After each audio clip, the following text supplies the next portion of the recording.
Com o intuito de alertar os eleitores, o secretário de Estado da Saúde, Tiago Fernandes, criticou duramente a atual gestão por não saber o nome dos medicamentos que estão faltando nas UBSs do município. Porque eu nem sei quem manda nessa prefeitura. Se é esse atual prefeito que não sabe o que tem em losartana, ou se é o candidato a vice, que eu nem sei se ele sabe o que é losartana. É capaz dele pensar que é o nome de alguém. Mas é para mostrar que é a junção do terrível com o pior. E nós precisamos, pessoal, sair e virar essa página de Ribamar. Com toda a razão, São José de Ribamar está totalmente abandonada e com um gestor sem saber o que está acontecendo no seu próprio município. A gente comentou sobre isso aqui, sobre essa situação. Foi uma declaração do próprio prefeito que estava surpreso com a falta de medicamento numa unidade básica de saúde de São José de Ribamar. E olha, continua repercutindo ainda em São José de Ribamar o início das obras na Estrada de Santana, feita pelo governador Carlos Brandão. Bom, pessoal, uma data histórica para São José de Ribamar e várias comunidades aqui no entorno. Hoje nós estamos assinando a ordem de serviço da tão sonhada estrada e drenagem que vai para o povoado Santana, um quilombo. Hoje também aproveitamos para entregar a certificação desse quilombo, tanto estadual como federal. Não resta dúvida que é uma obra grande, uma obra que tem muita drenagem e uma obra de pavimentação. Essa é uma obra que está sendo demandada há mais de 100 anos e por isso nós estamos aqui realizando esse sonho.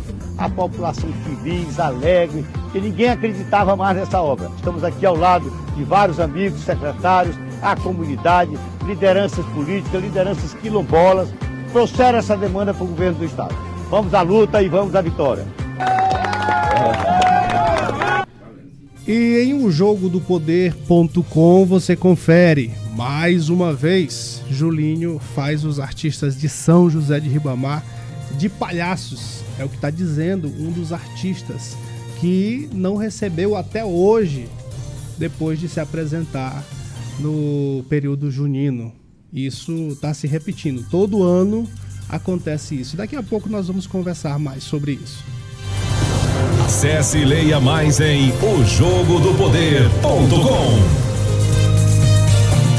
E o homem fica revoltado após a esposa deixar o filho sozinho para ficar na porta do presídio onde está ela, a Deolane. A Deolane, que eu não conhecia, mas passei a conhecer, é aquela influenza, meu. O negócio tá sério.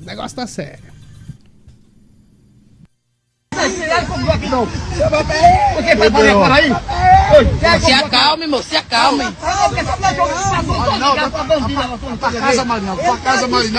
Porque a esposa dele tá aqui. Meio de babado, viu? Cadê a mulher dele? Eita! Olha aqui a mulher dele, olha aqui, ó. A mulher dele. A mulher dele tá aqui, olha. E ele tava estressado com ela. Pois é, porque ele acha que só eu sou mãe, ele não é pai. Eu fiz o quê? Com o dedo, foi? Eu fiz com o dedo, não fiz. Entendeu, gente? Ele tem que ficar com o menino também. Eu tava trabalhando, larguei agora. Eu faço mais entendeu? Tá vendo? Esses foram os destaques da edição do Cheque Mate de hoje. Cheque Mate. O Jogo do Poder, com Matias Marinho e convidados. Já aqui, com muito amor no coração, com Jesus na condução, sempre com verdade, honestidade, alteridade. Matias Marinho. Você para mais uma edição do nosso Jogo do Poder pelas ondas do YouTube e Instagram para o mundo inteiro, seu carro. Cheque Mate, o Jogo do Poder, nas ondas do rádio, YouTube e Instagram. Muito bem. Hoje aqui com seu Pedroca de Almedroca. Finalmente, né, senhor? Apareceu. Apareceu o dele aí, ó. Apareceu a Margarida, né? Rapaz, você viu aí, seu Pedro? A confusão da Deolane, rapaz. Tá complicado pra ela, né? Falar com a imprensa. Vai desobedecer decisão judicial, dá nisso. As pessoas acham que, porque o Alexandre de Moraes está fazendo acontecer, atropelando o direito, atropelando as coisas, os processos, que é isso que está acontecendo. Aí acho que uma cidadã dessa se sente no direito, porque tem poder também, né? Ela demorou 5 minutos para desobedecer uma ordem judicial, né? Tem gente aí que demora 3 dias. Mas... Você não viu o que o Iglesias falou? O quê? A daqui, a mesma situação. Sim. Cana. Aí desobedeceu, medida cautelar, cana. É isso que acontece. Muito bem, seu Pedro de Almeida hoje aqui e no Checkmate, nosso Jogo do Poder, Pedoca. Hoje, convidado especialíssimo. Né? Cadê nossa entrevista? Nossa vinhetinha. A vinhetinha. De agora, no Checkmate, entrevista. Muito bem, olha, o nosso convidado de hoje para o Jogo do Poder, o Checkmate, seu Checkmate, aqui pelo YouTube e Instagram, é economista, contador, com pós-graduação em planejamento e auditoria. Atuou como professor de macroeconomia e auditoria na UFMA, Universidade Federal do Maranhão, e como instrutor em curso da ONU. E, rapaz, o negócio é sério aqui. Ocupou diversos cargos no governo do Maranhão, incluindo o de secretário de Infraestrutura, auditor-geral e entre outros, né? Aqui só tem os dois. Foi prefeito de uma cidade importante da nossa ilha por 3 vezes, sendo reconhecido nacionalmente como o prêmio Sebrae Prefeito Empreendedor. Durante sua gestão, implementou o projeto Liceu Ribamarense, Escola em Tempo Integral, e executou mais de 300 obras. Então, você já sabe quem é, né? Não falei o nome, mas pelo currículo aqui, nós temos a honra de receber o secretário-chefe da Secretaria-Geral da Governadoria do Estado do Maranhão, Dr. Luiz Fernando Silva. Boa noite, Dr. Luiz Fernando. Boa noite, Matias Marinho. Boa noite, Pedro. Boa noite, Cláudio. Boa noite, equipe do estúdio Checkmate. Boa noite, meu amigo e companheiro Tiago Prado. E é uma alegria imensa, Matias, estarmos aqui para conversar com a comunidade, né? O estúdio Checkmate está honrosamente localizado em São José de Ribamar. Isso. E a gente precisa realmente dessas oportunidades para conversar com a população, para esclarecer, sobretudo neste momento de uma grande decisão que o Brasil tem que tomar. Agora, no dia 6 de outubro. O Brasil inteiro vai ter que tomar decisões. Todos os 5.470 municípios têm que tomar. Pois é, e nós estamos aqui também com o nosso secretário também, rapaz. Secretário, parceiro. De vez em quando ele aparece aqui, não como secretário. Sim. Como parceiro do Checkmate. Isso. Mas ele já esteve aqui como secretário, nosso querido Tiago Prado. É primo do nosso amigo lá. Só não tem esse currículo todo aí dessa introdução. Boa noite, Matias. Boa noite, Pedro Almeida. Boa noite, secretário Luiz Fernando. Boa noite a todos que estão nos acompanhando, essa bancada de peso aqui nos bastidores. Uma satisfação muito grande a gente estar aqui no Checkmate mais uma vez. Muito bem, você já conhece, né? Já. O Jogo do Poder. Doutor Luiz Fernando, aqui o currículo é extenso, né? O currículo é extenso. É muito trabalho, né, Matias? Começando a trabalhar muito cedo. Eu me lembro do saudoso João Castelo.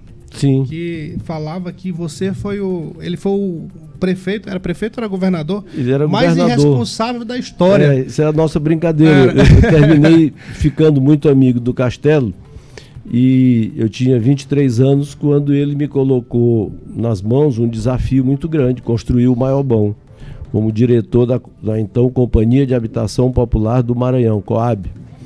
E o tempo passou e o Maiobão ficou pronto, a cidade operária começou e todos os conjuntos habitacionais do interior do Maranhão são dessa época. O Castelo fez um grande programa de habitação popular e depois já nós somos prefeitos juntos, né? Eu em Ribamar, ele em São Luís, e a amizade cresceu ainda mais.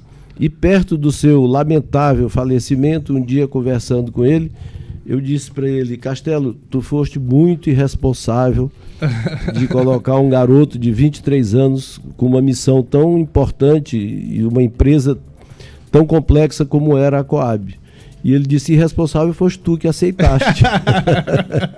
Mas deu certo. Mas como você estava na juventude ali, deu foi certo. menos irresponsável do que ele, né? Foi, exatamente. Mas eu já era professor da universidade e tinha uma noção muito clara de responsabilidade, Matias, que é uma coisa que falta muito nos gestores públicos, né? Você vê, isso faz algum tempo, mas eu comecei a trabalhar com 15 anos em empresa privada da minha família e tal. E até hoje não perdi o entusiasmo pelo trabalho. E é com esse entusiasmo que eu conduzo cada dia da minha vida. Essa experiência na iniciativa privada, muito novo, ela levou alguma coisa para a vida pública, assim? Contribuiu em algo para a vida pública? Levou, quer dizer, trouxe, né? Trouxe. Sim. Trouxe muito, porque da iniciativa privada você tem que trabalhar com eficiência, tem que trabalhar com honestidade, tem que trabalhar com foco, né? E aos 15 anos eu comecei a trabalhar. Meu pai era um português que veio, eu costumo dizer e dizia para ele, vivo ainda: o senhor veio para cá para não morrer de fome. E ele dizia sim, e dizia isso com orgulho.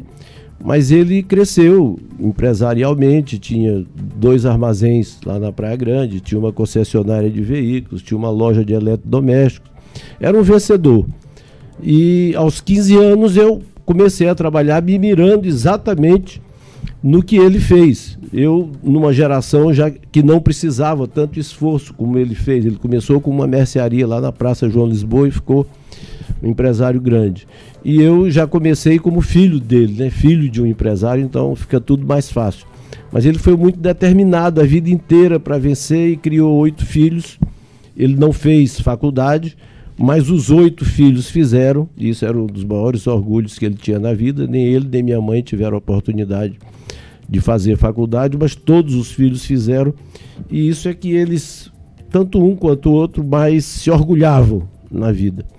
Então, da iniciativa privada, a gente traz para o setor público, que é um gerenciamento totalmente diferente. Eu costumo dizer que tem gente que se dá bem na iniciativa privada e é um desastre no serviço público e vice-versa, né? É preciso que as pessoas entendam que a gestão, tanto privada quanto pública, é ciência. Antigamente a gente dizia assim: fulano se dá bem porque tem tino administrativo. Quem tiver só tino administrativo hoje não vai a lugar nenhum. Gestão é ciência. A legislação é muito mais complexa. Tanto a legislação no âmbito empresarial quanto na administração pública. Então, o gestor que não tiver formação adequada precisa se cercar de pessoas com formação adequada e precisa ser suficientemente humilde para entender que do outro lado do balcão existem pessoas, existem necessidades, existem grupos sociais que demandam a ação do governo. Então, do mesmo lado que na empresa privada você tem que ter os produtos adequados para atender as demandas dos clientes que querem comprar, no setor público quem está do outro lado é o patrão. Eu sempre digo para as pessoas que trabalham comigo: nós, gestores públicos, servidores públicos, somos empregados daquele cidadão que está passando ali do lado de fora, que paga os seus impostos e tem o direito de exigir serviço de qualidade. Então o gestor público não pode ser irresponsável, não pode ser ladrão, não pode ser desonesto. Eu me lembro nós vamos falar, antes da gente passar para a parte política, desse momento político que nós estamos vivendo, a gente vai passar um pouco aí de um momento seu na política, e muito ligado à questão da gestão, que foram os seminários regionais de liderança. E eu me lembro que você falava uma coisa, você dizia assim: olha, o gestor hoje que for só técnico, ele não vai se reeleger. Não ganha eleição. Não ganha eleição. E se ele for só político, ele ganha, mas vai preso. ser caçado, vai preso. Ou caçado, né? É muito isso, né, também? Mas é só isso. É só isso. E a gente já teve no Brasil, no Estado, bons exemplos e maus exemplos, né? Nós temos hoje um bom exemplo. O governador Carlos Brandão é um gestor por excelência, e se preocupa diariamente com o cotidiano da administração estadual. E tem um detalhe que o Brandão faz, que eu fazia quando era prefeito e continuo fazendo como secretário, que é ter a consciência de que o cidadão sabe mais do que o governante. O cidadão sabe mais do que o vereador, mais do que o prefeito, mais do que o deputado federal, estadual, mais do que o senador, mais do que o governador e mais do que o presidente da República. Porque ninguém vive a vida do cidadão.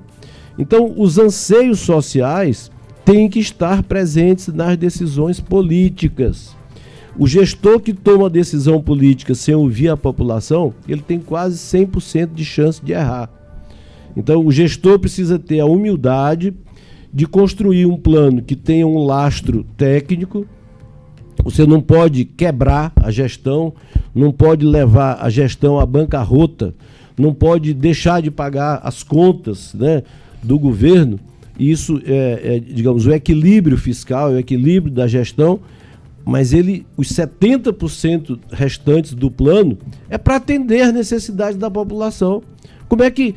Imagina se você morar num bairro onde o seu filho não tem uma escola de qualidade.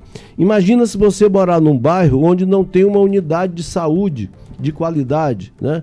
Então, o gestor principal, seja prefeito, seja governador, seja presidente, precisa conhecer política pública e precisa aprender com a população. E ouvir a população. Né? Inclusive tem Pedro, está repercutindo muito um vídeo do governador Carlos Brandão, em que uma mãe está cobrando uma qualidade em uma unidade de saúde. Eu vi.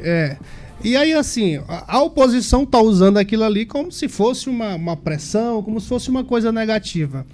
Mas se a gente observar bem, você percebe a postura do governador Carlos Brandão ao ouvir a cidadã, né, com toda a atenção e resolver o problema.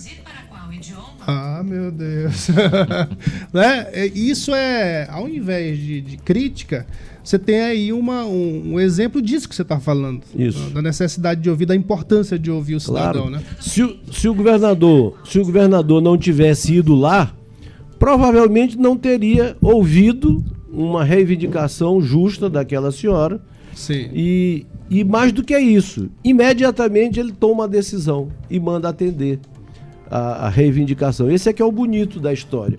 Ele vai a um lugar onde as pessoas às vezes reclamam de ações que nem cabem ao Estado, cabem ao município. Por exemplo, falta de remédio em unidade básica de saúde. Isso é uma vergonha. Isso é um descaramento. Aliás, é outro vídeo também que a oposição está usando. Que ele fala sobre a questão de São Luís, do que está acontecendo, e aí vem um opositor que, por uma questão, por estar contrariado politicamente agora, tenta colocar o governador em saia justa, né? Matias, eu fico muito à vontade, porque eu já fui prefeito 3 vezes, como você sabe. E sem medo de errar. Os 20 anos de sala de aula, dando aula na universidade, em 2 cursos, dando aula em curso de pós-graduação, na ONU, seja onde for, a maior escola que eu tive foi ter sido prefeito, em 3 mandatos. Por quê? Porque eu fui prefeito 24 horas por dia. Eu fui prefeito passando o dia e dormindo na cidade, e conversando e convivendo com as pessoas. Então, essa é a maior escola. Essa foi a maior escola que eu tive. É claro que eu preciso aprender muito ainda. Eu tenho a humildade de reconhecer. Mas é uma escola que muita gente não frequenta, que muita gente passa longe. E quando tenta, fica reprovado. É a escola do conhecer a muriçoca do município. Tem gente que tem prefeito que não conhece, né? Eu digo isso. Tem prefeito que não sabe se no município tem muriçoca, porque nunca dormiu lá. Né? Na contramão, tá ouvindo aí, Cláudio? Agora? Tá funcionando? Vou falar aqui, mas acho que vai pegar. Na contramão disso que está sendo falado, de saber ouvir, a gente tem um exemplo aqui em São José de Ribamar, que é o caso da escola militar aqui do Parque Vitória, em que o prefeito teve a coragem de ir para a televisão dizer que foi uma decisão dele, bater no peito, dizer que foi decisão dele acabar com o convênio com o bombeiro militar, no caso, né? Com o bombeiro militar... PM. PM, né? Polícia Militar. E as mães, os alunos, todo mundo falando o contrário do que o prefeito vai para a televisão dizer que vai acabar com aquilo. O prefeito, a gestão atual, São José de Ribamar está sendo ouvida, as pessoas de São José de Ribamar estão sendo ouvidas pelos atuais gestores? Pedro, eu morava em São José de Ribamar antes de ser prefeito, morei quando prefeito e moro até hoje. E não vou sair de lá. Meu lugar é aqui, em São José de Ribamar. Eu digo lá em Panacoatira, onde eu moro. E eu ouço as pessoas todo dia. Eu não sou candidato a nada. Não estou disputando eleição para coisa nenhuma. Mas a minha relação com os ribamarenses não é só política, é de amizade, é de afeto, é de carinho e de confiança, sobretudo. Então, não há essa oitiva, não há essa audiência da população. Aquela escola do Parque Vitória é uma escola municipal, que era muito pequena, e o primeiro mandato eu fiz uma ampliação grande na escola, coloquei laboratório de informática, melhorei bastante as instalações da escola, ela tem mais de 1.000 alunos, e lá pelas tantas, acho que no terceiro mandato eu fui eleito em 2016, vocês sabem disso, eu tive 96% dos votos, 96,13 eu acho, sei lá, contra 3,87 do adversário, que é o atual prefeito. E naquele momento a escola não estava funcionando muito bem. E a população me pediu, a exemplo de outras iniciativas iguais que eu fiz, por exemplo, no Parque Jair, o Liceu Ribamarense 2. Quando eu voltei para a prefeitura, no intervalo de 2010 a 2017, o Liceu Ribamarense 2, que era o segundo maior IDEB do Maranhão. O primeiro maior IDEB era do Liceu Ribamarense 1, que estava entre, olha só, Pedro, entre as 50 melhores escolas públicas do Brasil. Era o maior IDEB do Maranhão, construída com recursos próprios do município. Não teve convênio, não teve empréstimo, não teve nada. Liceu Ribamarense 1, Liceu Ribamarense 2 e o 3. O 1 e o 2, o 3 quando foi avaliado eu já não era mais prefeito. Mas o 1 e o 2 eu tinha alegria, não era orgulho, era alegria de dizer que a gente tinha escolas em São José de Ribamar de padrão igual ou melhor do que as escolas particulares. No caso do Parque Vitória, houve um clamor da população para a gente transformar a escola, não é colégio militar, isso é uma bobagem de quem diz, é uma escola cívico-militar, onde a noção de civismo é muito forte, né? E a organização militar é muito forte também. Isso não tem nada a ver com ideologia. Às vezes eu ouço, lamentavelmente, algumas pessoas dizerem que isso aí é ideologia de direita, de não sei o quê e tal. Falar em direita, outro dia eu me lembrei da morte do professor Delfim Neto. Uma vez eu estava fazendo um curso na USP, Universidade de São Paulo, e ele foi fazer o encerramento. E um dos formandos lá da minha turma perguntou para ele o que ele achava desse posicionamento de esquerda e direita. Resposta de Delfim Neto: é muito bom para disciplinar o trânsito. Bom, daquele jeitão irônico. Essa história de escola cívico-militar, a primeira do Maranhão, chama-se Colégio Tiradentes. Escola militar não, Colégio Tiradentes, lá na Vila Palmeira. Eu era secretário de Educação do governador Zé Reinaldo, e aquela escola era um problema gravíssimo lá na Vila Palmeira. Comércio de drogas e traficante abordando os alunos na saída e na chegada da escola.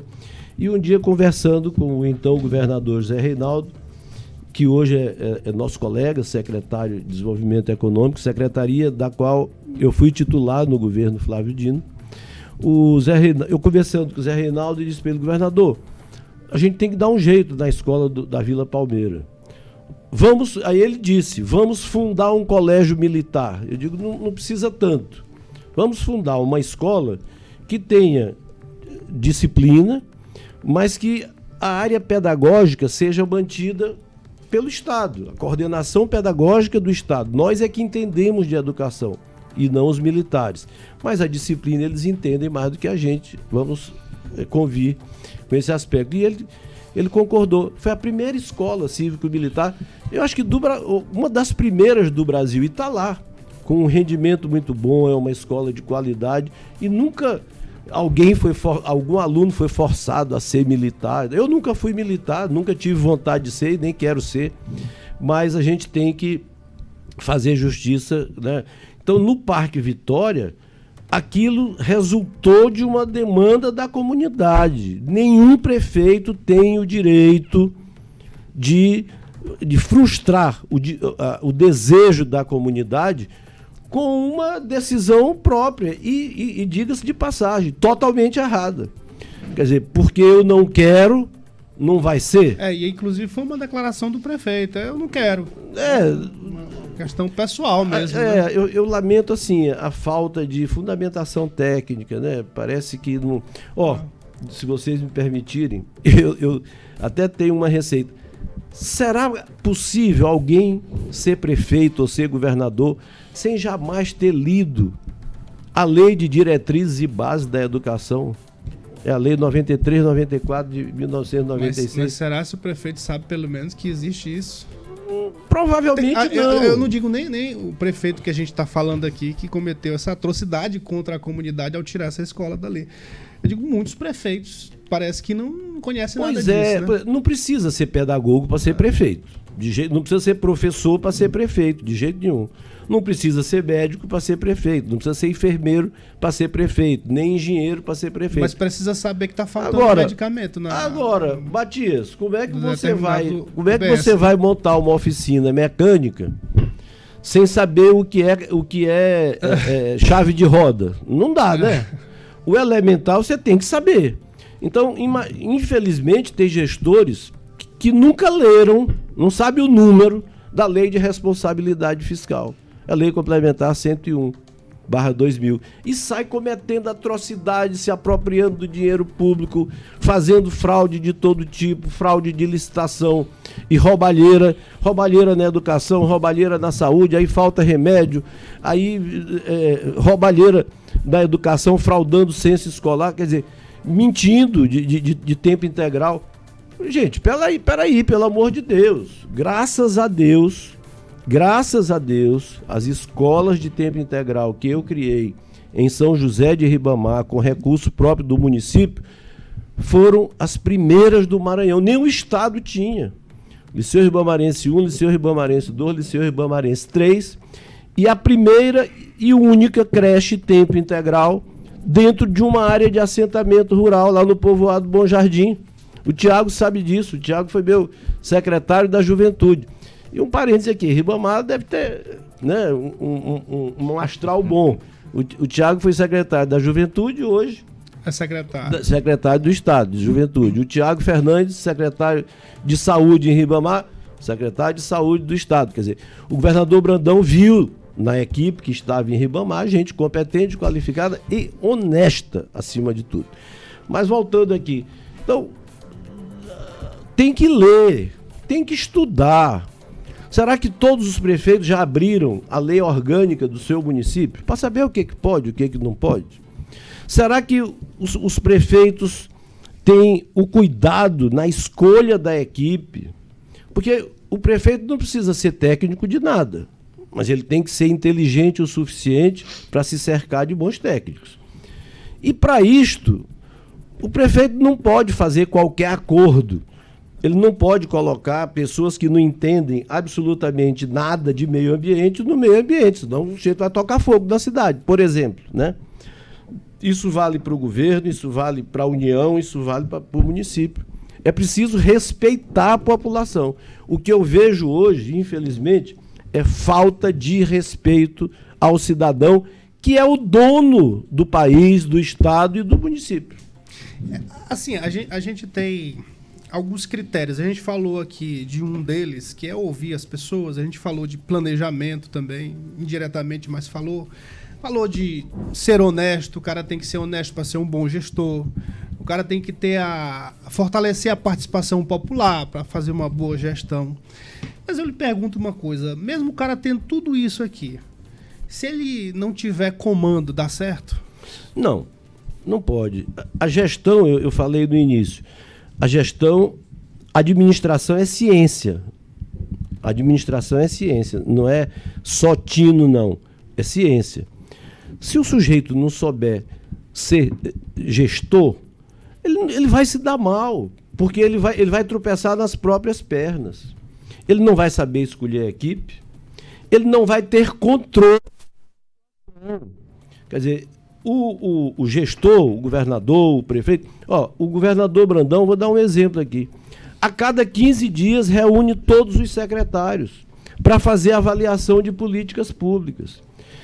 Já pensou se todo prefeito fizesse isso? Eu fazia quando eu era prefeito. Todo mês tinha reunião mensal de avaliação, tinha o plano do ano, tinha o plano dos 4 anos, tinha o plano do ano. Esse plano do ano era dividido em metas mensais, e todo mês a gente se reunia, um dia, era o dia inteiro, com a presença do prefeito, com a presença do presidente do Poder Legislativo ou do líder do governo, algum representante, e cada secretário ia expor o que fez no mês, o que era para fazer que ele fez, o que era para fazer que ele, porventura, não tenha feito, e o que ele fez que não estava no plano. Por que não fez? E por que não fez? Sabe por quê, Matias? Porque isso envolve dinheiro, e o dinheiro é do povo, o dinheiro não é do prefeito. Prefeito não pode sair dando dinheiro. E aí eu tenho certeza que o povo sabe que o prefeito que sai dando dinheiro é ladrão. Por quê? Será que ele vai dar o dinheiro do salário dele? Não, ele vai dar o dinheiro que ele se apropriou do povo e quer dar uma de bonzinho, mas o povo sabe. E isso acontece muito nesse período, né? É só o que acontece, Matias. Mas já houve muita decepção. Eu, por exemplo, em algumas oportunidades em que participei de eleição, mesmo sendo candidato, eu dizia para a população: se vier um candidato oferecer dinheiro, aceite, porque o dinheiro é seu. O dinheiro é seu, está sendo devolvido, não é bondade, não. E outra coisa, se vier algum oferecendo emprego, cuidado, porque no dia seguinte da eleição você está na rua. E se o candidato perder, você está na rua do mesmo jeito. Então, emprego não é isso, gente. Emprego é o emprego produtivo. É o emprego que se gera, atraindo investimento e formando mão de obra qualificada. Se você tem mão de obra qualificada, você atrai empregos. Eu me lembro, o programa Minha Casa Minha Vida, acho que no primeiro mandato do presidente Lula, eu era prefeito de São José de Ribamar, e o presidente Lula destinou, que é meu presidente, nosso presidente, destinou 25 mil unidades para a ilha de São Luís, exceto Raposa, que tinha menos de 50 mil habitantes. E qual era a regra da Caixa? Quem chegar primeiro leva. O que é que eu fiz? Eu reuni o sindicato da construção civil e disse para os empresários: olha, o município estabeleceu novas regras, para construir um conjunto tem que ter estação de tratamento de esgoto, estação de tratamento de água, tem que ter meio-fio, sarjeta, asfalto. E quem não tem terreno, que compre terreno. Matias, das 25 mil unidades, Ribamar ficou com 16 mil. Por quê? Porque São Luís e Passo do Lumiar demoraram a chegar na Caixa. Então, Ribamar ficou com 16 mil, São Luís, eu acho que com 5 mil, e Passo do Lumiar com 4.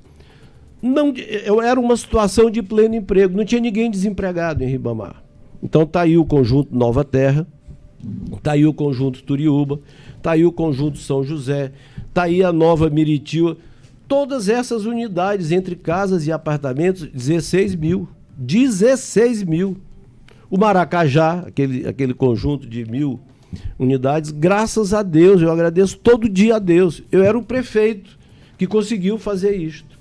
Agora, é preciso ter coragem, determinação, responsabilidade e não roubar o dinheiro do povo. Agora, essas unidades todas aí incidiram no aumento da população, aumento dos problemas, aumento das demandas. Certamente, né? Com certeza, com certeza. A Caixa Econômica, na época, o Ministério cometeu uma ingratidão com São José de Ribamar. Eu não era mais prefeito. Se eu tivesse prefeito, eu tinha entrado na justiça e tinha abortado essa decisão maluca. Nós inscrevemos 22 mil famílias e conseguimos 16 mil unidades. Perfeitamente.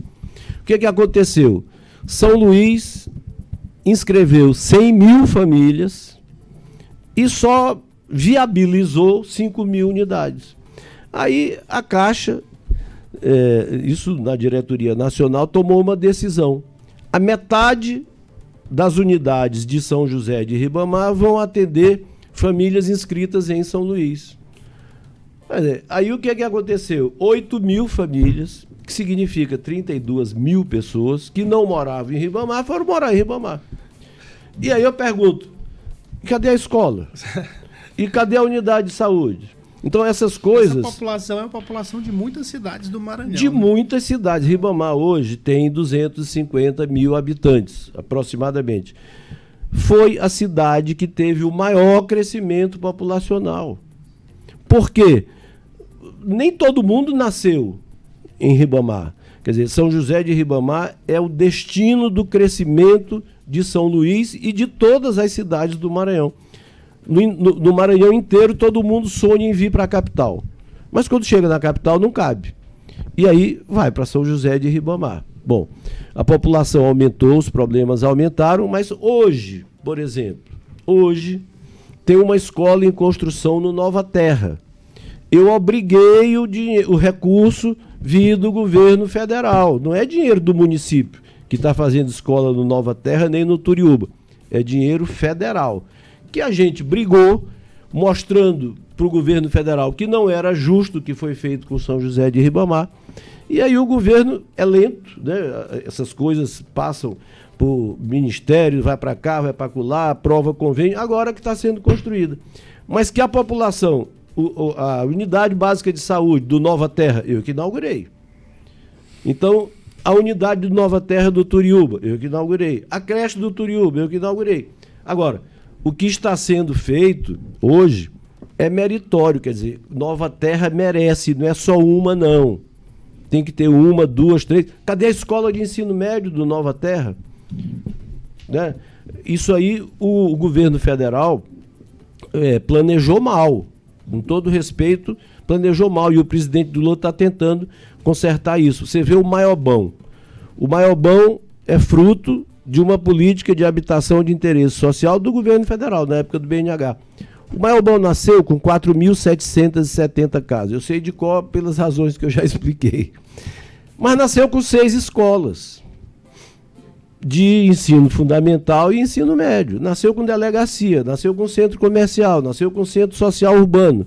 Nasceu pavimentado, com meio-fio e sarjeta. Então, na verdade, o Maiobão foi uma cidade que eu tive a glória e a grata surpresa, né, de ser o diretor da Coab na construção do Maiobão.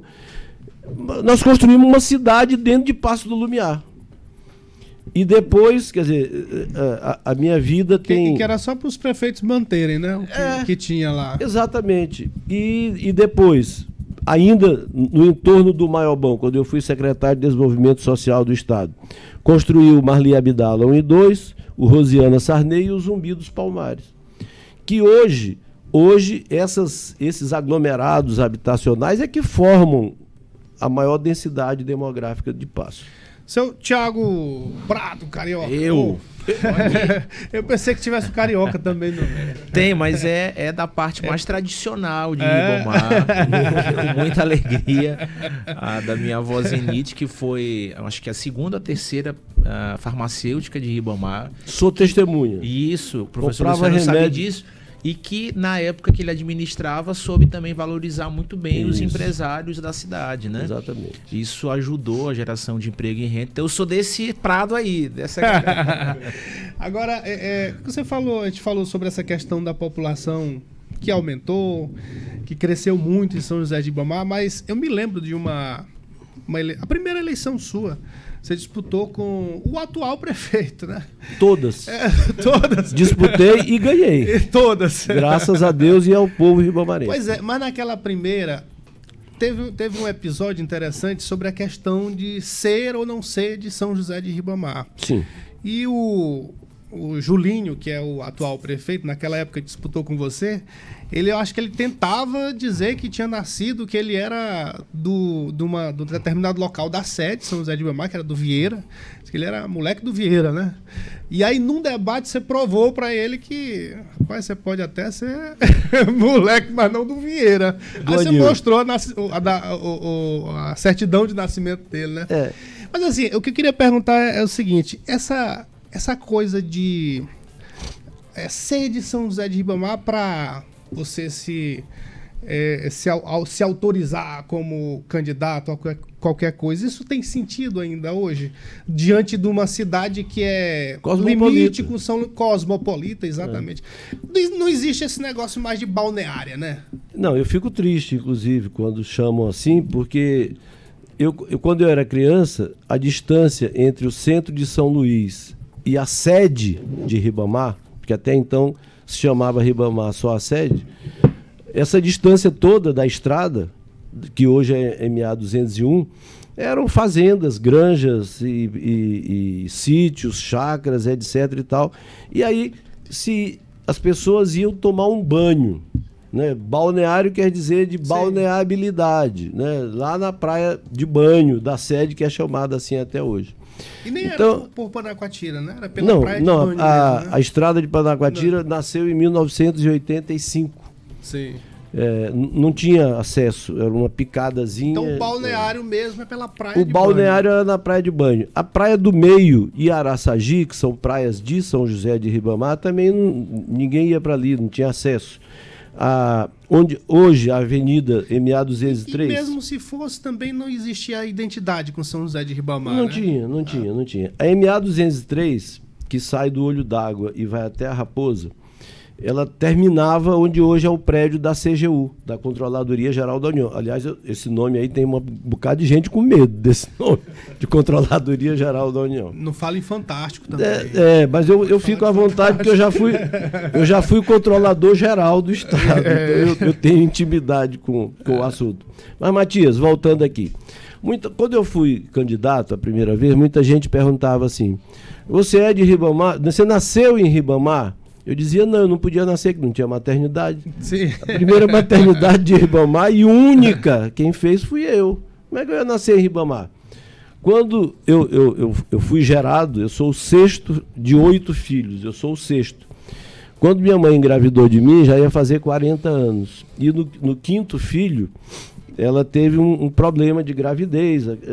No tempo em que os partos eram todos normais, quase não tinha cesárea e tal. Então, minha mãe foi aconselhada a ir para a maternidade. Então, dos 8, eu fui o primeiro a nascer em maternidade. Mas não em Ribamar, não tinha. Não tinha.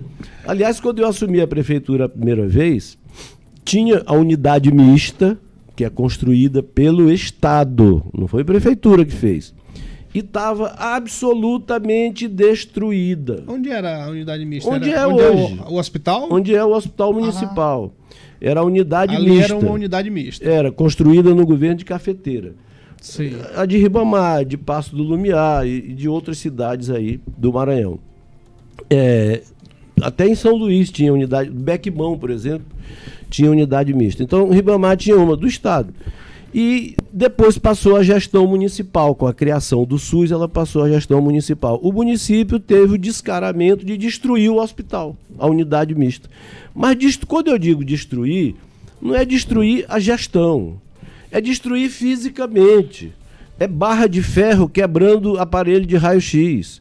É aparelho de medicamento sendo jogado no chão. Destruíram, só faltou tocar fogo. Se fosse hoje, com esse negócio de incêndio, eu era capaz de ter tocado fogo. Mas só faltou isso. Não tinha uma ambulância. Não tinha... o gerador do hospital foi colocado num ônibus ou num caminhão, sei lá. O prefeito que assumiu o hospital nessas condições era o saudosíssimo prefeito J. Câmara. E ele foi me procurar. Eu, como morador da cidade, ele disse, me ajude a resolver esse problema. E eu levei o Câmara, era um político muito bem articulado com o governo do Estado e tal, e conseguiu que o governo Rosiano, eu estou falando de 1997, O Câmara voltou para a Prefeitura em 96. Então, o governo do Estado ajudou o Câmara reconstruir o hospital, e ele reconstruiu e colocou o profissional. Agora, maternidade, não. Maternidade, quem começou do zero foi na minha administração. Aliás, essa maternidade feita por você, que começou do zero, ela foi premiada, né? Ela foi premiada como a melhor maternidade de média complexidade do Maranhão. O Ministério da Saúde fez essa premiação e a gente se orgulhou muito. Uma vez eu levei lá o governador Flávio Dino, já governador e eu prefeito, no terceiro mandato, e o governador Flávio Dino e o saudosíssimo Humberto Coutinho, que era o presidente da Assembleia, 2 grandes amigos meus. E o Flávio Dino perguntou, disse, mas Luiz, quem é que administra a maternidade e o hospital? Eu disse, a prefeitura. Ele disse, a prefeitura? Mas aqui está tudo bonito, tudo limpo. Mas ele achava o quê? Que era particular? Ele achava que tinha alguma empresa contratada para manter aquele padrão de administração. Quer dizer, Matias, a recepção do hospital de Ribamar não tinha ar-condicionado. Eu coloquei ar-condicionado. A gente fez uma reforma no hospital e a construção da maternidade foi desde o zero. Desde o zero. Tem um ambiente de parto normal que eu deixei em construção e agora está pronto, mas foi iniciado na nossa administração também. Então são coisas, são marcas indeléveis, ou seja, são marcas que ninguém vai tirar da história. Pode mentir o que quiser, pode mentir do jeito que quiser, mas o povo de Ribamar sabe quem fez o Liceu 1, Liceu 2, Liceu 3, sabe quem construiu 27 escolas, sabe quem fez a maternidade, sabe quem fez 220 quilômetros de asfalto com recurso próprio. Falar nisso, outro dia eu fiquei triste. Essas entrevistas de candidatos, né, inclusive a reeleição, o sujeito disse que a saúde só recebe 15% do FPM. Meu Deus do céu. Nunca leu a lei de responsabilidade fiscal. Os 15% não é do FPM. Os 15%, aprenda, senhor, você ouviu e não sabe nada. Já tinha tido tempo de ler, né? Porque já tentou tantas vezes. 15% sobre a receita líquida de impostos e transferências, ou seja... Não é do FPM, que é só uma fonte de receita. É uma transferência. O FPM é só uma. Então, toda a arrecadação, por exemplo, de ICMS, a cota parte do município... Opa! Mas isso foi um prefeito que falou isso? Foi. Não, foi. O cara é prefeito e fala isso. Mas é porque o cara nunca estudou isso, nunca leu isso. Quer dizer... Não, eu acho que ele nunca leu isso.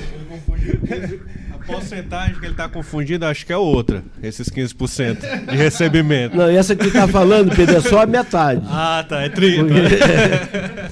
Mas então, quer dizer, é preciso saber dessas coisas, gente. Não precisa ser economista para saber disso, né? Não precisa ser economista. É preciso ser prefeito com responsabilidade. Então, é sobre olha, ouça, eu sei que você vai ouvir isso aí. É sobre a receita líquida de impostos e transferências. A arrecadação de IPTU contribui para a saúde. A arrecadação de qualquer imposto que o município cobre, ITBI, por exemplo, você vende sua casa para o Pedro, tem ITBI, vai para a saúde. Então, vai para a saúde, tem que ir para a saúde e constitui. Bom, eu não sei se vai. Ou não sei se vai para a saúde de quem. Né? Mas tem que ir o percentual da saúde, o percentual da educação, os 25%. Tem uma parte que vem do Fundeb, né? E tem outra parte que o Banco do Brasil retém, e a arrecadação própria complementa para constituir o MDE, o mínimo de despesas condicionais. Eu não sei os outros prefeitos, mas aqui o de São José de Ribamar é muito fácil entender, porque ele não conhece como é que funciona esse percentual aí. Porque o que a gente vê é uma total ausência do prefeito na própria administração, na própria gestão. A gente falou agora há pouco aqui sobre uma entrevista que ele deu e perguntaram sobre um remédio, ele não sabia que estava faltando, não sabia do que estava acontecendo na UBS. Então é muito fácil entender, só pode ser porque há uma ausência total do prefeito na própria gestão. Né? Matias... Agora, quem está fazendo essa gestão? Ou essa indigestão? Eu não sei quem é, mas deve ser alguém muito malvado, muito perverso, entendeu? Se é que tem alguém fazendo. Mas olha só, eu fico triste, muito triste mesmo, porque eu falava da administração como ciência, né? É claro que um prefeito, ele não pode estar em todas as escolas ao mesmo tempo, mas ele tem que ir. Ele tem que ir. Eu, quando era prefeito, sexta-feira e sábado, eu não ia para a prefeitura. Eu ia visitar obra, escola, unidade de saúde. E qualquer... E outra coisa, eu não sei se vocês lembram, acho que o Tiago lembra. Eu tinha plantão dos secretários aos sábados e domingos. E o plantão tinha um checklist. Tudo que o secretário tinha que se apresentar. Roteiro, né? Tinha um roteiro, tinha que se apresentar às 7 horas da manhã, iniciar o plantão dele e checar as coisas essenciais que não podem parar. Por quê? Ô Pedro, as repartições do Estado podem fechar sexta-feira, 6 horas da tarde, e abrir segunda, não pode? Pode. Se ficar aberto polícia, bombeiro, unidade de saúde, tudo bem. Está valendo. Do município, não. O município não fecha, o município não pode fechar. O município tem que funcionar sexta de noite, sábado o dia todo, sábado à noite, domingo de manhã, de tarde, de noite. O município não para. Então, eu tinha 13 secretários, 13 adjuntos, o ano tem 52 fins de semana, fica até a dica. Para o atual prefeito, para o futuro prefeito, não deixe a nossa cidade parar no fim de semana. Até porque, principalmente na sede, o movimento é muito grande. É uma cidade que se propõe turística. Né? Então, de turismo religioso. Sim. Então, a igreja matriz é muito bem frequentada aos domingos. As praias também. As praias são muito bem frequentadas, né? Então, guarda municipal... Guarda municipal que não é militar. Teve gente dizendo que o colégio ia continuar militar com a guarda municipal.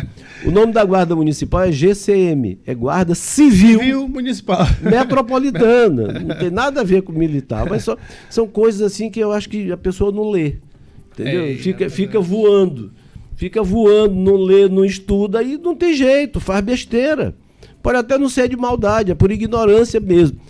E aí, Matias, o que eu quero te dizer é que tem políticos, hoje na política, que pensam que estão na política há 30 anos.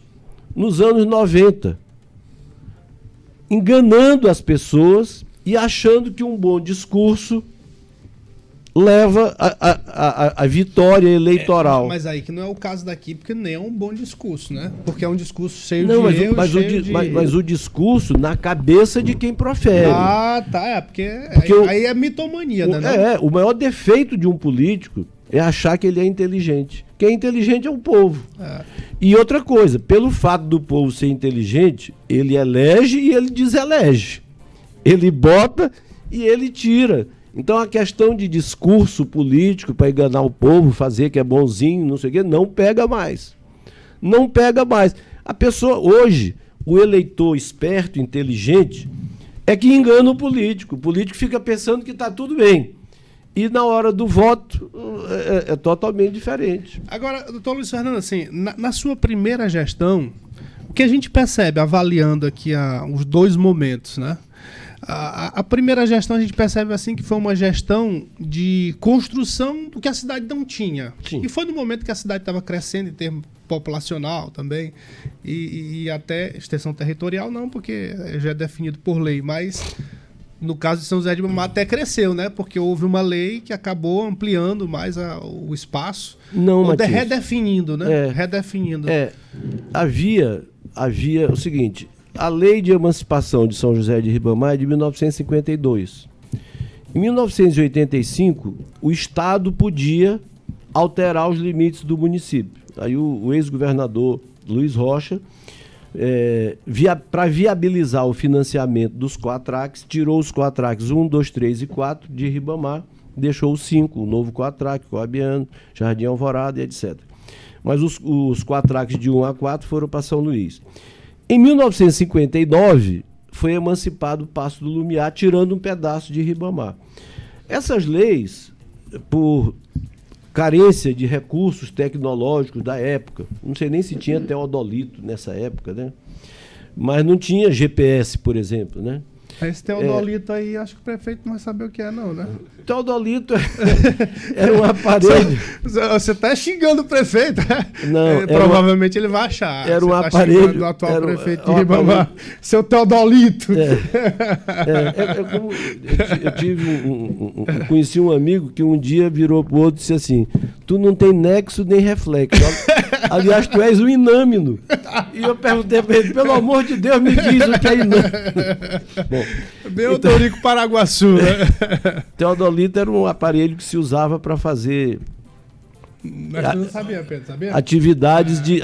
Você ia, por exemplo, medir um terreno para fazer a planta do terreno. Então tinha que usar o teodolito.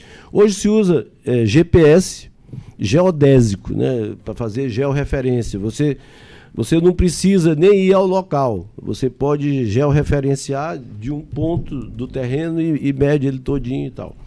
Então, as coisas evoluem. E São José de Ribamar tinha marcos de limitações territoriais que eram árvores. A árvore já tinha desaparecido. Foz de rio que muda de lugar. Eu vou dar alguns exemplos. Tinha vaca também como limite, né? Mas tinha aquela vaca ali, acaba. Tinha lagoas que desapareceram. Vou dar um exemplo. Lagoa da Mata. A Lagoa da Mata era um ponto de limítrofe. Um ponto de limite, melhor dizendo. Você indo na Avenida Tancredo Neves, que é aquela avenida do Socorrão, você indo direto, indo na direção da Mata, por exemplo. Você, há muitos anos, encontrava uma lagoa. Só que essa lagoa não existe mais, ela se tornou uma ocupação. As pessoas, por necessidade, terminaram ocupando o terreno, não existe mais a lagoa. Aquela barrigudeira que tem na ponte sobre o rio Paciência, da entrada da Maiobinha, era um ponto de limite. Então, deixou de ser o ponto de limite a barrigudeira. Mas o ponto de limite efetivo é a ponte, é um dos limites ali. Quando você vai da Praia do Olho d'Água para o Araçagi, tem uma falésia, né? Falésia é aquela barreira vermelha. Já vai dizer não, que... Você está xingando aí o outro, rapaz. Pois é. Aquele rio ali, tem um riacho que desemboca ali, né? No inverno, ele tem uma posição. No verão, ele tem outra posição, porque o curso d'água aumenta ou diminui. Aquilo era um ponto de limite. Ora, como? O rio está para que lado? Está para lá ou está para cá? E por aí vai. Dependendo do período, era Ribamar, do outro período era São Luís. O que eu fiz? Tem que acabar com isto. Tem que acabar com isto. Então, em 1985, em 2005, logo depois da posse, eu fiz uma licitação e contratei uma empresa, logicamente a vencedora, né, no tempo que se fazia licitação séria. Contratei a empresa para fazer o quê? A demarcação do município. Como se faz a demarcação de uma fazenda, essa empresa era daqui? Acho que sim. Eu não me lembro o nome dela, mas acho que sim. Não, pergunta assim, porque normalmente as pessoas aí, quando tem a licitação, já sabem, a empresa é de tal lugar e tal. Mas aí é mutreta, né, Matias? Aí é mutreta, né? O escolhido é desconhecido. Você nem lembra o nome, né? Eu não lembro, eu realmente não lembro. Eu sei que o serviço foi muito bem feito. E aí a gente pegou a Lei de Emancipação de Ribamar, que é do governador Eugênio Barros, de 1952, vai fazer aniversário agora, dia 24 de setembro. A lei de 1959, que emancipou o Paço do Lumiar, e a lei de 1985 do governador Luiz Rocha, e a empresa foi a campo fazer a demarcação. Onde é que começa, onde é que termina? Onde é que começa, onde é que termina? Matias? Foi atrás das lagoas. Não existiu. Nós cravamos 332 estacas de concreto nas limitações de Ribamar. Aqui perto tem uma. O que é que aconteceu, Pedro, Cláudio e Tiago? O que é que aconteceu? Tinha bairro que pertencia aos dois municípios. Um pedaço em São Luís, um pedaço em Ribamar. Tem gente que pensa que Paço do Lumiar faz fronteira com São Luís. Não faz. Só quem faz fronteira com São Luís é São José de Ribamar. E as pessoas às vezes não entendem bem como é essa história. Então tinha bairro que pertencia a dois municípios, tinha casa que a sala estava num município e a cozinha ou o quintal estava em outro. E nós arguímos isso junto ao IBGE. né? E vencemos uma parada na justiça. Muita gente pensava, não, Ribamar está querendo aumentar o FPM. Aliás, eu quero falar uma coisa aqui do FPM. Outro dia, este mesmo cidadão disse que o FPM de Ribamar é pouco.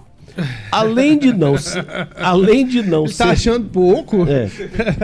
Além de não ser pouco, são 12 milhões mais ou menos por mês, além de não ser pouco, é o maior, aí com certeza ele não vai entender o que eu estou dizendo, é o maior coeficiente de FPM que existe no Brasil. Fique sentado aí para você não cair para trás. Se bem que você é estudioso, o Pedro também.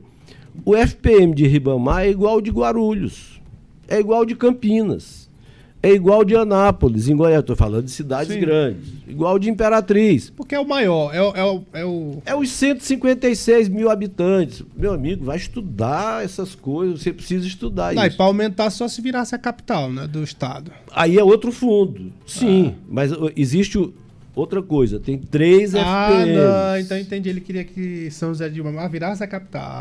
Então... Olha só, tem o FPE, que é o Fundo de Participação do Estado, tem o Fundo de Participação dos Municípios, que é o FPM, e o Fundo de Participação dos Municípios Capitais, que são só 27. Porque depois desse de Ribamar, o maior é o das capitais, né? Então, Ribamar não disputa recursos com São Luís. São Luís disputa com Teresina, com Fortaleza, Rio de Janeiro e tal. Então, 156 mil habitantes é o limite populacional. Quem ultrapassa 156 mil habitantes cai no coeficiente 4.0, que é o de Ribamar. Nós provamos na justiça, e depois o IBGE reconheceu, que na época São José de Ribamar tinha mais do que 156 mil habitantes, foi concedido o fundo especial, que não é pouco. O que falta agora, para Ribamar e para os outros municípios grandes, em muitos casos, é gerenciar de forma competente, eficiente, a arrecadação própria.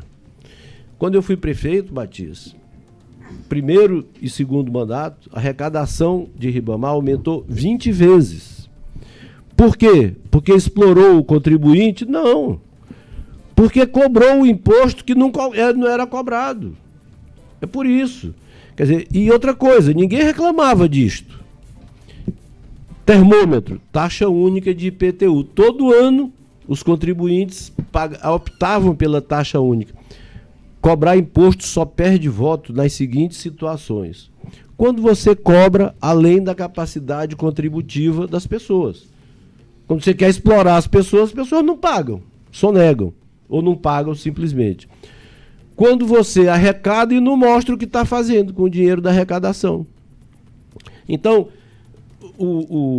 eu quando fui prefeito, não teve essa onda de emendas federais, emendas PIX, emendas não sei o que e tal. Eu digo até hoje, em 6 anos, os meus 6 primeiros anos, o que eu recebi de emenda federal foi 20 milhões de reais em 6 anos. 3 milhões por ano. O que é isso para Ribamar? Nada. Nada. Eu construí mais de 300 obras, sim. Você disse no começo aí. Foi 350, não sei quantos. 308 com recurso próprio.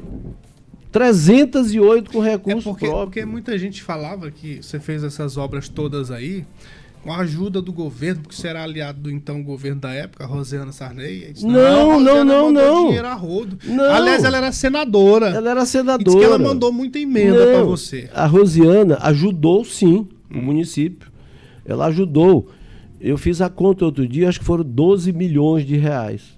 Em 6 anos, uma média de 2 milhões por ano, que era bastante recurso, né? E, na época, a gente apoiava a deputada federal Nice Lobão, senador Edson Lobão, cada um mandava 500 mil reais por ano. Isso é troquinho diante do que tem hoje, por né? ano. Então, se você somar, os 12 da Rosiana, os 12 da Rosiana com os 6 de Nice e Edson Lobão, e o deputado Kleber Verde colocou uma emenda de acho que 1,5 milhão, sei lá. Enfim, o que eu recebi de recursos federais foi 20 milhões. O resto foi gestão, meu amigo. 20 milhões nos 6 anos. Em 6 anos. Nos 6 anos, No terceiro mandato, A partir de 2017, zero.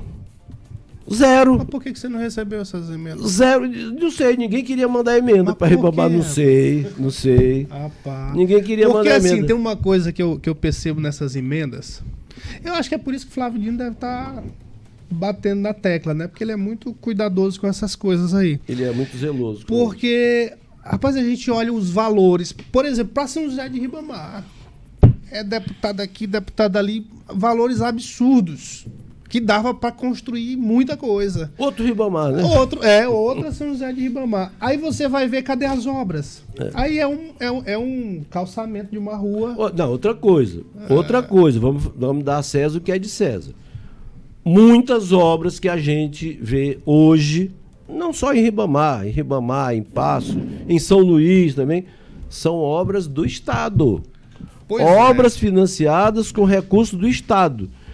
Vou te dar um exemplo aqui. Piora a situação ainda. Vou te dar um exemplo aqui. Vila Quiola. Vila Quiola tem umas ruas asfaltadas. Eu asfaltei 6 ruas na Quiola com recurso próprio. 6. Eu passei lá outro dia. Só tem uma praça na Vila Quiola. Foi a que eu construí.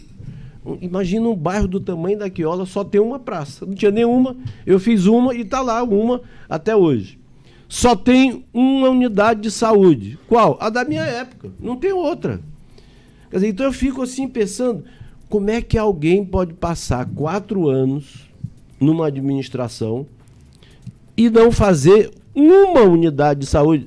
Pedro, eu não estou pedindo 2 nem 3, uma.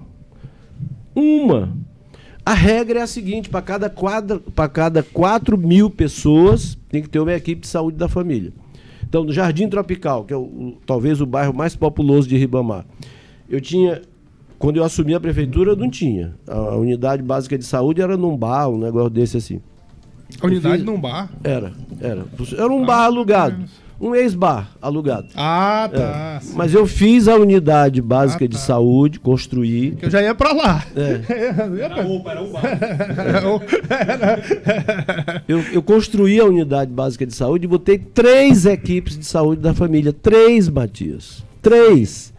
O que é uma equipe de saúde da família? É médico, é enfermeira, é técnico de enfermagem, é auxiliar de enfermagem e com o apoio dos ACS, dos agentes comunitários de saúde. Tinha 3.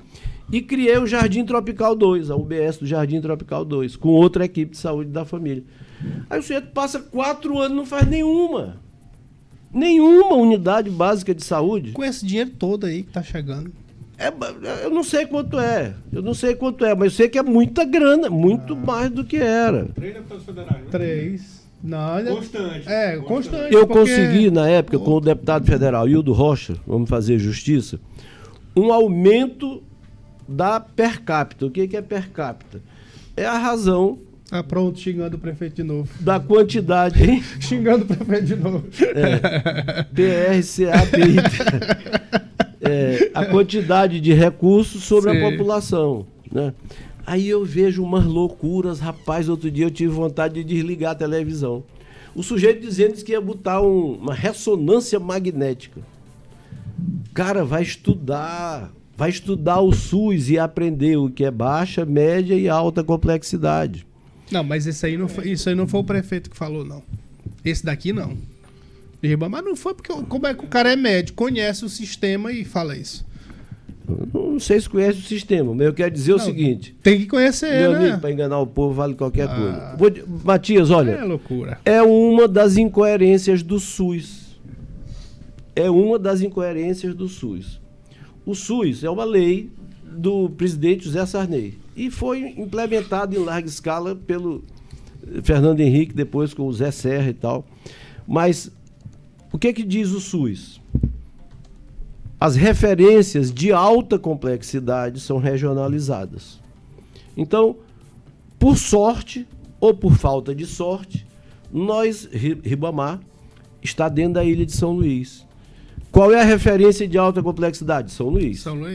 Aí as pessoas, com toda razão, com todo direito, ficam indignadas quando uma pessoa se acidenta em Ribamar e tem que ir para o Socorrão. Por quê?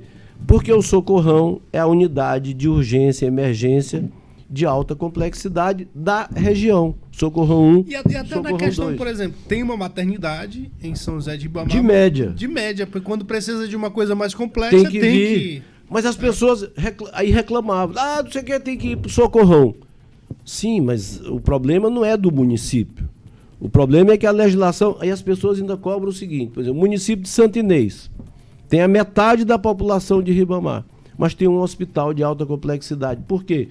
Porque Santo Inês é polo de alta complexidade, porque ele é a sede de uma região de saúde, né? Bacabal tem alta complexidade, Balsas, que tem menos da metade da população de Ribamar. Agora, Ribamar e Passo do Lumiar não são municípios de alta complexidade. Ribamar, Passo do Lumiar e Raposa também, né? Raposa, então... Mesma situação.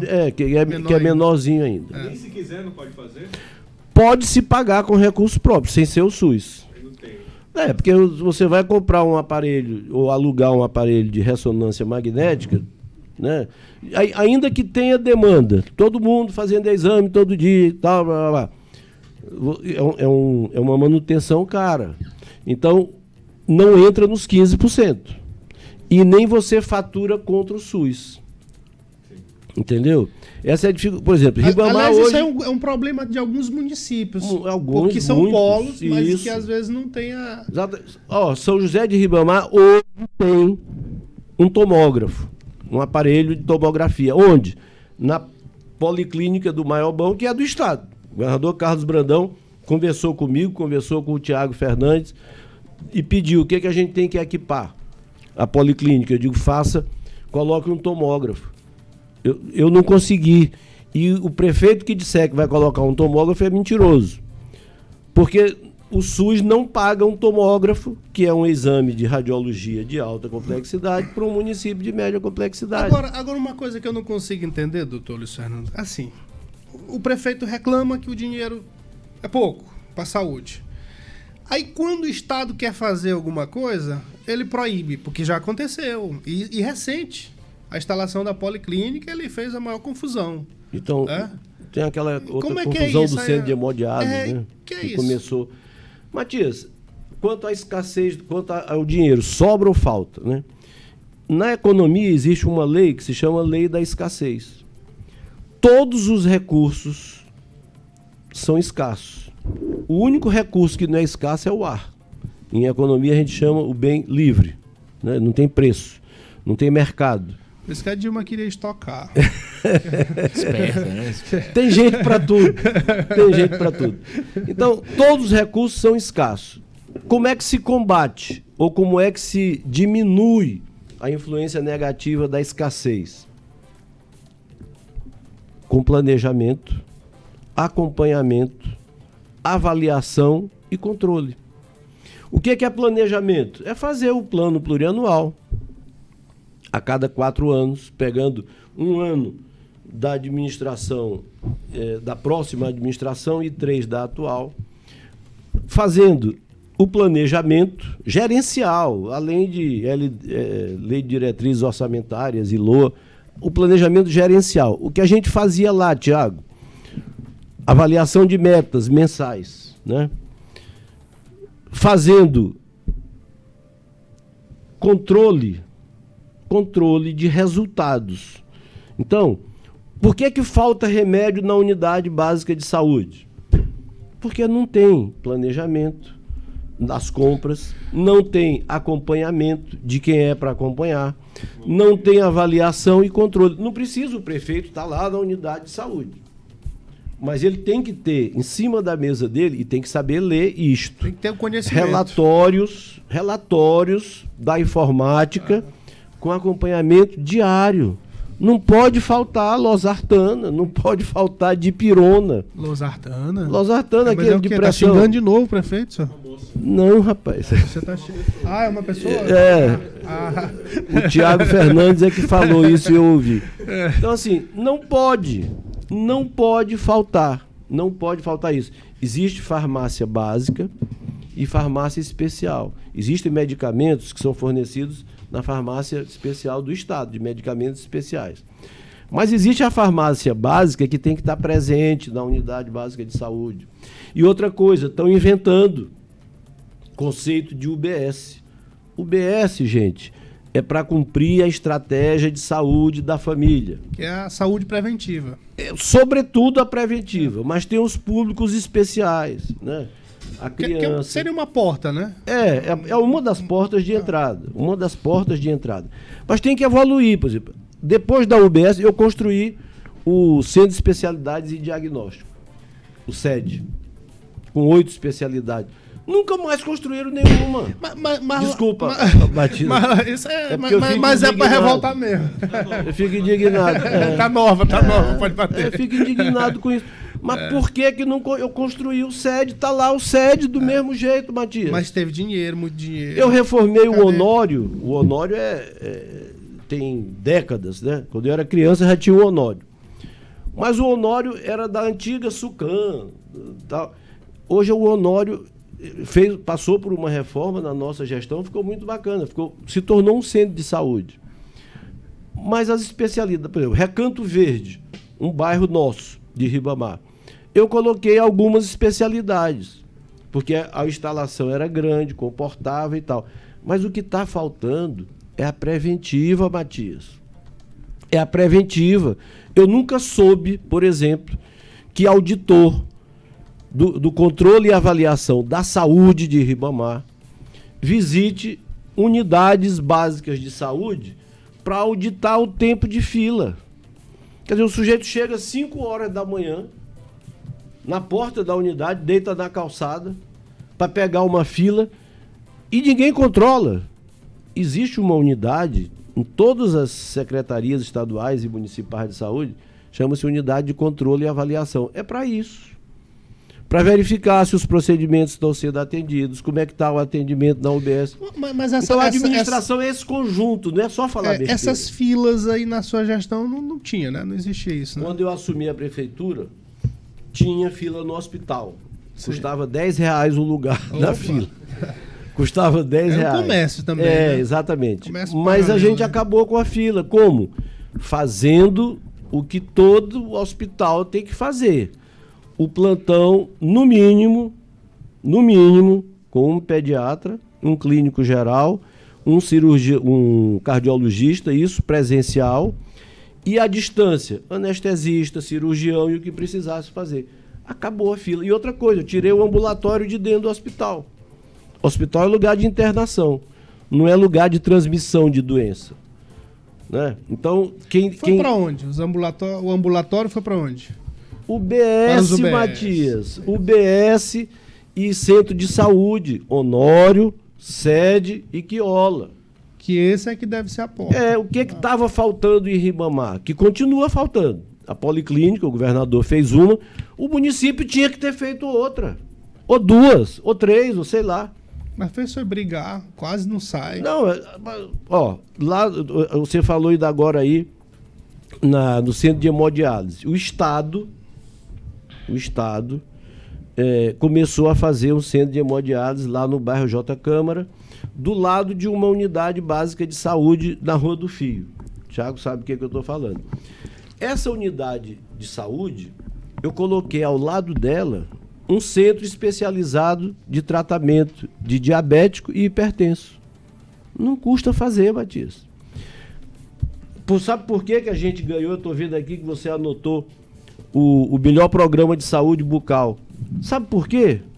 Porque tinha unidade básica de saúde que não funcionava, tinha médico que ia 2 vezes por semana, 1 vez por semana. Não, médico da saúde da família tem que ir todo dia, ou em regime de 4 horas ou em regime de 8 horas. Até porque o SUS paga para ir para todo Sim, dia, né? E o doente vai escolher a hora de ser atendido? Claro que não. Então eu coloquei saúde bucal em todas as unidades que já existiam, passaram a ter saúde bucal. E as que foram construídas, já foram construídas com o atendimento dentário. Quer dizer, são coisas que a gente precisa saber, o gestor precisa saber disso. E não falta recurso para isso não, Matias? Eu ainda agora eu perguntei sobre a questão da sua primeira gestão. Foi uma gestão de construção. Sim. o município não tinha muita coisa e passou a ter, inclusive, recurso. Aumentou o recurso. Sim. Com essa questão do FPM. Próprio e do FPM. Exatamente. A arrecadação melhorou por eficiência e bom gerenciamento. Aí você passou 6 anos, construiu, fez essa quantidade de obras que a gente falou há pouco, 308 com recursos próprios e mais outras por conta de emendas e outros recursos. Aí você voltou 6 anos depois? Foi, 2017. Tem uma... Eu não entendi isso aqui. Essa volta sua, ela foi... Vou botar aqui um comentário que uma pessoa fez aqui que eu achei interessante. Mas essa volta sua, ela foi diferente da primeira, quando você veio. Você construiu. Quando você voltou, você teve que reconstruir tudo que você tinha. É um negócio assim. Quase tudo. Aí eu não entendo com uma pessoa comentou aqui, ele disse assim, ó, antes de se entregar para os cupins, era um bom prefeito. Aí teve cupim, Ribamar, teve alguma coisa desse tipo. Isso é apelido. Não, mas assim, tudo bem, o apelido tá. Ele quer dizer aqui que você passou 6 anos e aí... Não, você deixou a prefeitura com o prefeito e aí ele destruiu e também disse que você se destruiu. O cara quis falar aqui. Não, graças a Deus eu não me destruí. Tanto é que em 2016 eu voltei dando taca. Pois é, reconstruindo. Reconstruindo, né? Exatamente. Agora, veja bem, é um equívoco as pessoas pensarem... Eu acho que ninguém pensa assim, é um ou outro. Isso aí, na verdade, é encomendado aqui. Exatamente. Mas eu saí da prefeitura em 2011, sabe para quê? Porque o grupo político que eu fazia parte tinha um projeto de me lançar candidato a governador. Sim. E eu te pergunto, quem é o ribamarense que não queria o Luiz Fernando governador? Todo mundo queria, sabe por quê? E naquele momento ali, não só o ribamarense, mas claro, existia um clamor até de outros municípios. Mas se eu tivesse sido governador, Ribamar não tinha uma rua sem asfalto, não tinha um bairro sem escola, não tinha, enfim, né, todo mundo sabia disso. E esse projeto não deu certo, né? E as pessoas precisam entender o seguinte: um prefeito, ele não manda na administração do seguinte. Eu detesto esse tipo de coisa. Não, eu vou botar fulano de vice porque eu vou continuar mandando. Tem uns que se enganam. Eu vou botar fulano de vice para ele mandar porque eu não consigo mandar. Também não funciona. Não funciona. Também não funciona. O prefeito é que tem a responsabilidade. Agora, quando o prefeito sai, o vice assume. Então não tem negócio de cupim, nem cupinicida, nem coisa nenhuma. Cada um tem que assumir sua responsabilidade. A prova disto é que em 2016 eu fui candidato e lá vai 96% dos votos. A prova disto é que hoje, quando eu vou fazer caminhada com o meu candidato, né, eu tenho um candidato, lógico, o meu candidato é o candidato do governador. O candidato a prefeito de Ribamar é o candidato do governador, eu faço parte do grupo do Carlos Brandão. Quando eu vou fazer caminhada, as pessoas me abraçam, me beijam, me agradecem e não esquecem, né? Todos os dias, Matias, todos os dias eu recebo no mínimo 70, 80 mensagens de pessoas simples, cidadãos comuns de Ribamar. Tem uns que dizem só assim: bom dia, boa noite. O outro pergunta assim: quando é que o senhor volta? Eu digo: eu não posso voltar porque eu moro aqui. Eu já estou aqui, não se trata de voltar e tal.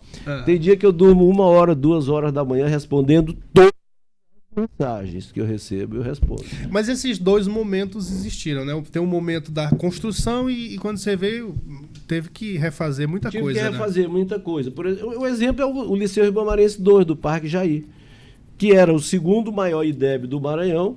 Quando eu voltei, ele era um antro de tráfico de drogas. 5 horas da tarde, os traficantes botavam os alunos, os professores, tiravam da escola e iam vender droga lá na quadra da escola.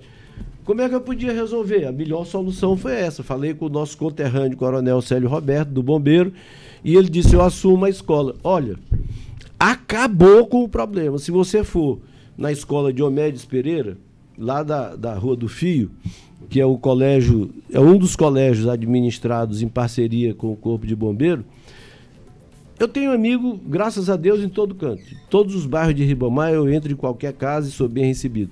Mas ali em frente do bairro J. Câmara, era um bairro complicado demais. Ainda tem algum problema de segurança, claro que tem. Mas as pessoas dizem assim, depois que o bombeiro assumiu esse colégio aí, mudou muito a segurança do bairro. E o que é que eu fiz? O colégio, o quartel da Polícia Militar, do 13º Batalhão, é lá, pertinho, numa área da prefeitura. Aí é que eu digo, se eu não tivesse ido para o estado, Ribamar não tinha quartel, Ribamar não tinha batalhão, Ribamar não tinha IFMA, né? Ribamar não tinha uma série de ações importantes, inclusive a Estrada do Santana, que o governador... Pois é, o governador está trabalhando em Ribamar, porque a gente está vendo a ausência do gestor municipal em termos de obras efetivas e na qualidade da educação, na qualidade do serviço de saúde, mas pelo menos tem um governo que eu acho que está fazendo alguma coisa, né? O governador disse lá, na ordem de serviço do Santana, né? Ele gosta de ter prefeitos que pensam como ele, que utilizam bem o recurso público, que pegam o recurso e faz a obra. Porque a rigor não precisava. O Estado está colocando bloquete em rua. Entendeu, Matias? A rigor não precisava, quer dizer, bastava transferir o recurso, o prefeito faz. Não precisava o Estado estar asfaltando ruas internas de bairros, se o município estivesse fazendo. Matias, eu asfaltei 220 quilômetros de rua. Isso é uma distância como de São Luís a depois de São Mateus. É muito asfalto. E hoje, para asfaltar, tem que ter emenda. Que negócio é esse? Seu Thiago Prado, alguma... Vivendo e aprendendo e conhecendo um pouco mais. Eu acho também interessante que além das ações estruturantes, né, que foram feitas, ações que valorizaram o presente e o futuro. Também tem um exemplo muito claro que foi a questão da Secretaria de Estado da Juventude, ou Secretaria Municipal da Juventude. Hoje nós temos 217 municípios no Maranhão, apenas, eu acho que 16 municípios que têm Secretaria Municipal da Juventude. A maioria é uma coordenação, que aí bota um cara lá que tal, tudo.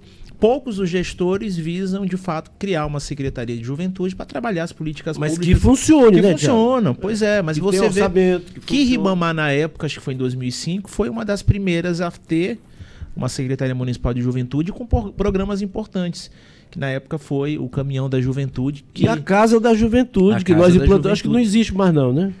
Eu acho que existe o prédio, mas a porta não levanta mais. Já tá velha. A casa ainda não caiu. A casa existe, mas a porta não levanta. Que foi reformada também na última gestão. Então são ações importantes em relação aos jovens e que até hoje a gente colhe fruto. Com isso, com muito orgulho, eu digo, eu tive outro dia um caso recente de uma pessoa que trabalha em uma concessionária dessas de veículos de luxo, aí na parte da manutenção ali, né, o computador, tudo, e aí ela reconheceu o dono da empresa que prestava serviço para a prefeitura, foi lá dar a documentação e tinha lá o nome da empresa, ela reconheceu. Essa empresa aqui foi aquela que fazia curso em Ribamar pelo Caminhão, e através do curso de informática básica, ela se formou e conseguiu um emprego e até hoje trabalha. Então isso é muito interessante. Eu fico, às vezes assim eu fico triste. Cadê a Escola Municipal Maria Amélia Bastos? Lá no bairro do Moropóia. Quer dizer, a história dessa escola me emociona. Na campanha de 2004, eu conheci uma realidade até então desconhecida para mim.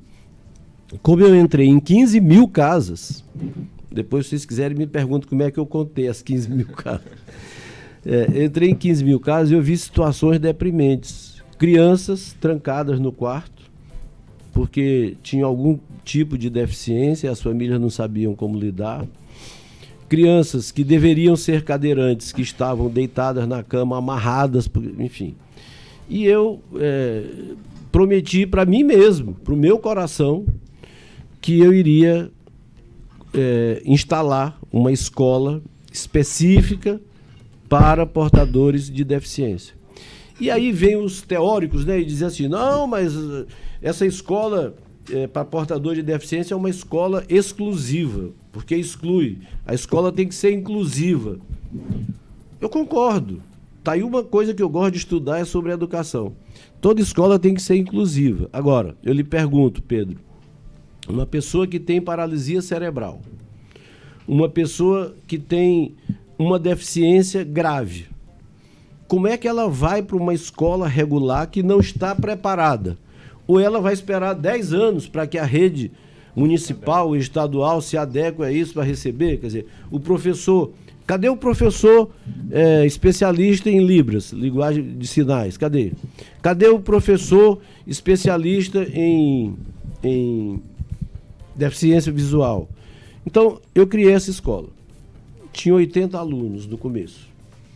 E coloquei como diretora da escola a atual vereadora Marlene Monroy, que tinha perdido a eleição em 2004. Ela foi diretora da escola, por sinal, se dedicou bastante à escola. De repente, a escola passou para 200 alunos. E dentro da escola tinha neurologia, psicologia, assistência social, fonoaudiologia, ou seja, todas as clínicas de reabilitação para as pessoas que tinham algum tipo de deficiência. Cabine de audiometria, ninguém sabia o que era. Bom, enfim. De repente, a escola estava atendendo 1.000 pessoas. Com as clínicas de reabilitação, estava atendendo 1.000 pessoas por dia. Por quê? Porque não tem na Ilha de São Luís, só tem a APAI, no Outeiro da Cruz, e essa escola com as clínicas lá em São José de Ribamar. Chegou um momento que ela era chamada de APAI. Porque a PAI nunca botou um centavo lá. Mas muita gente chamava. É porque no começo, eu, iludido, pedi o apoio da APAI, apoio financeiro. A APAI não pôde dar o apoio financeiro, mas deu o apoio pedagógico em alguns métodos de alfabetização de pessoas com deficiência e tal, e eu sou grato por isso. Mas não era da APAI, a APAI nunca sustentou. Quem bancava isto era o município. Então, 1.000 alunos. A escola tinha ônibus com elevador, que ia buscar o menino em casa e deixava o menino na escola, deixava em casa novamente. E aí a gente vivendo e aprendendo, como diz o Tiago, eu descobri uma coisa. As mães das crianças e jovens com deficiência iam para a escola e passavam um dia lá de braço cruzado conversando. A gente criou uma espécie de centro de capacitação para as mães dentro da escola. Elas passaram a trabalhar com plástico reciclável, com ornamentação, com decoração de casa, indumentária de bumba-boi, tudo isso era feito lá dentro. Eu acho que essa escola não existe mais. Se não existe, pelo amor de Deus, senhor prefeito atual, senhor prefeito futuro, volte isto. Essas crianças devem estar em casa do jeito que estavam em 2004. É preciso ter coragem. É caro, mas as crianças merecem isso. Merecem isso. Então não pode uma cidade de 250 mil habitantes e ter uma estatística nacional, quer dizer, 9% da população brasileira tem algum tipo de deficiência. Até quem usa óculos está nesses 9% aí. Mas é um número grande. Como é que uma cidade, a terceira maior do Maranhão, com 250 mil habitantes, fecha uma escola dessa? Se não fechou, me perdoe.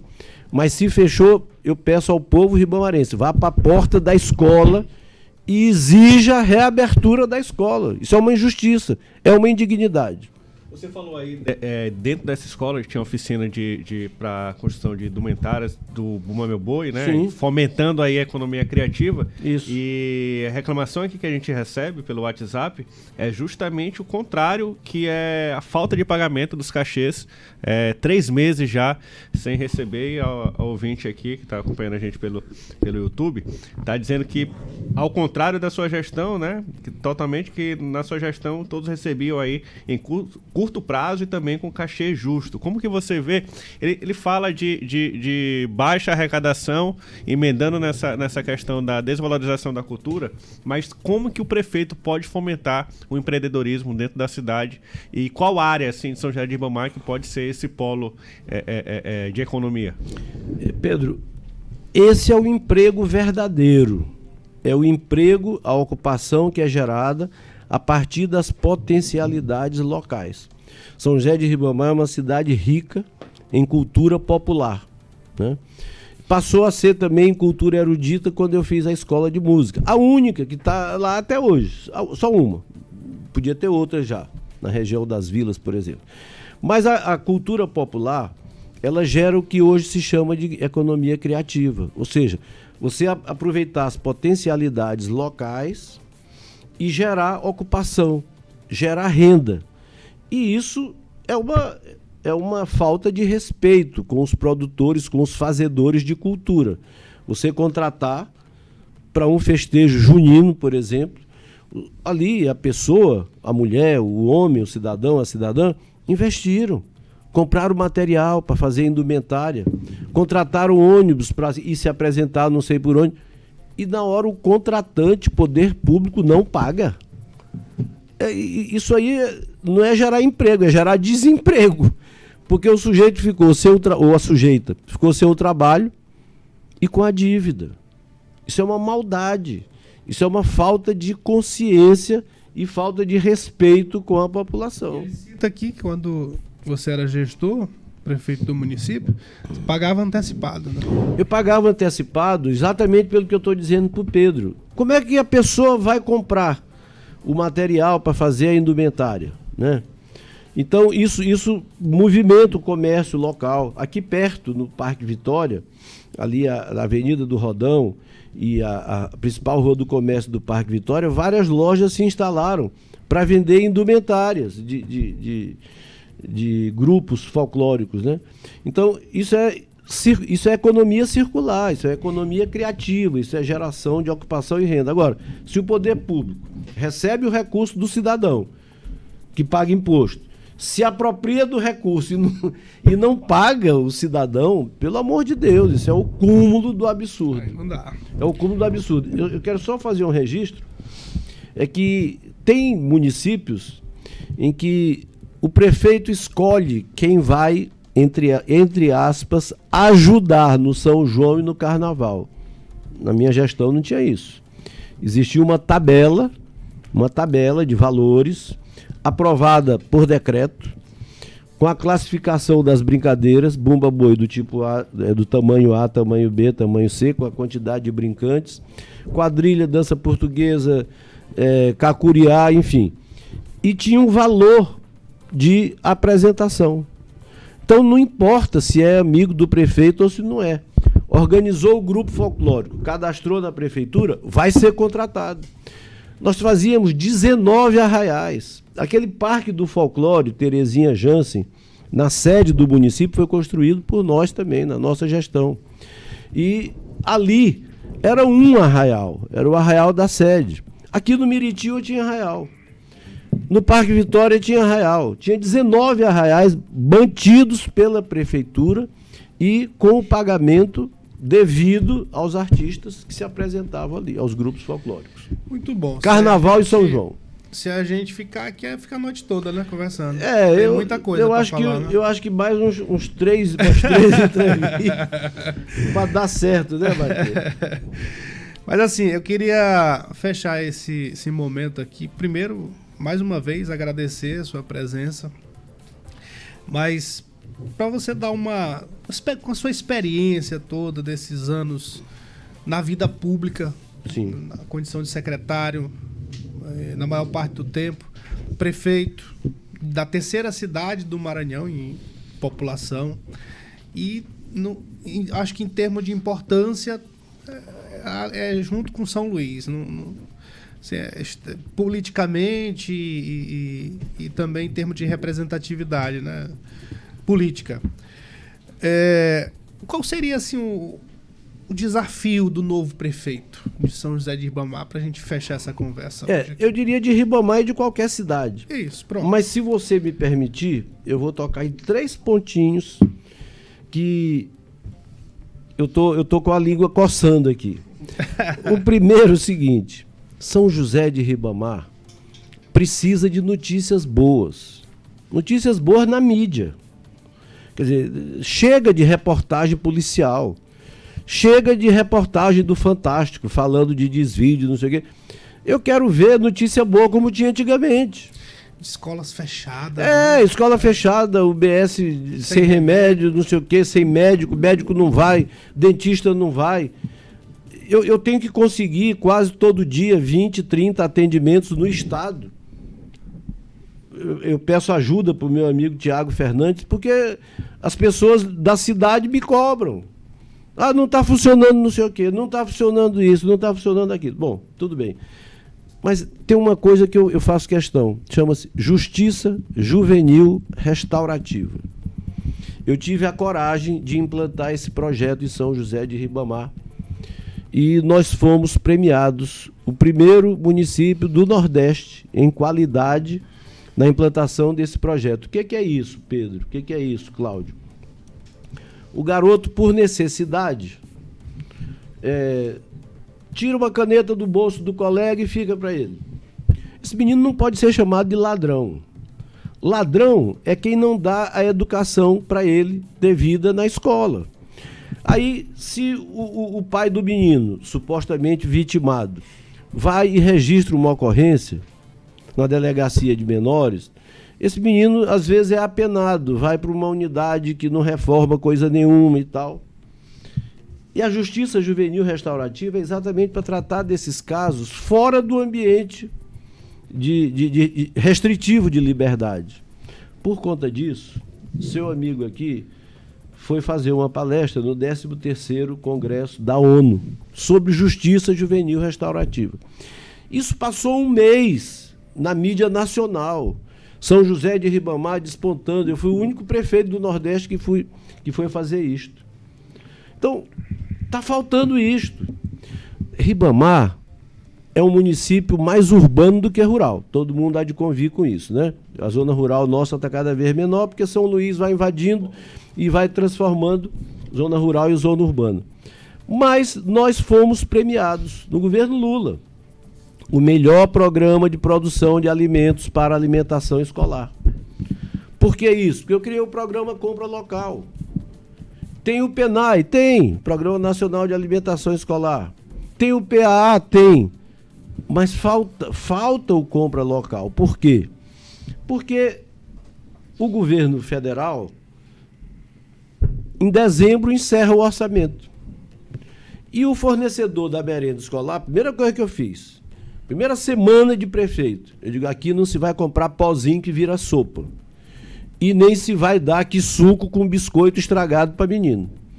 Nós vamos fabricar comida na escola. Reformei todas as escolas, cozinha, copa, local de armazenamento, e estimulei os produtores locais a produzir o que a merenda escolar precisava comprar. Então, se você chegar numa escola, tinha galinha, tinha perna de cabrito, tinha carne de porco, em alguns casos até camarão descascado, banana, mamão, tudo produzido localmente. Nós geramos 1.250 ocupações. Eu não digo emprego porque nem todos eram empregos formais. Mas era o filho que passou a ajudar o pai, o vizinho que passou a ajudar o vizinho, enfim. E nós comprávamos, não tinha ainda a lei que obriga o município e o estado a comprar 30% dos recursos do PENAI da agricultura familiar. Não tinha essa lei. Mas eu praticava isto em Ribamar, estimulando a economia local, a agricultura familiar. Foi aí que nasceu o assentamento do Bom Jardim 1, do Bom Jardim 2, assim que deu sustentabilidade ao polo agrícola de Panacoatira. Aí agora o prefeito instalou lá a escola tempo integral, lá no assentamento com uma mandioca, foi? Não foi no Itapari, mas fora do polo agrícola. Mas no assentamento desse aí, não foi não? Não? Foi no levantamento, não foi no assentamento.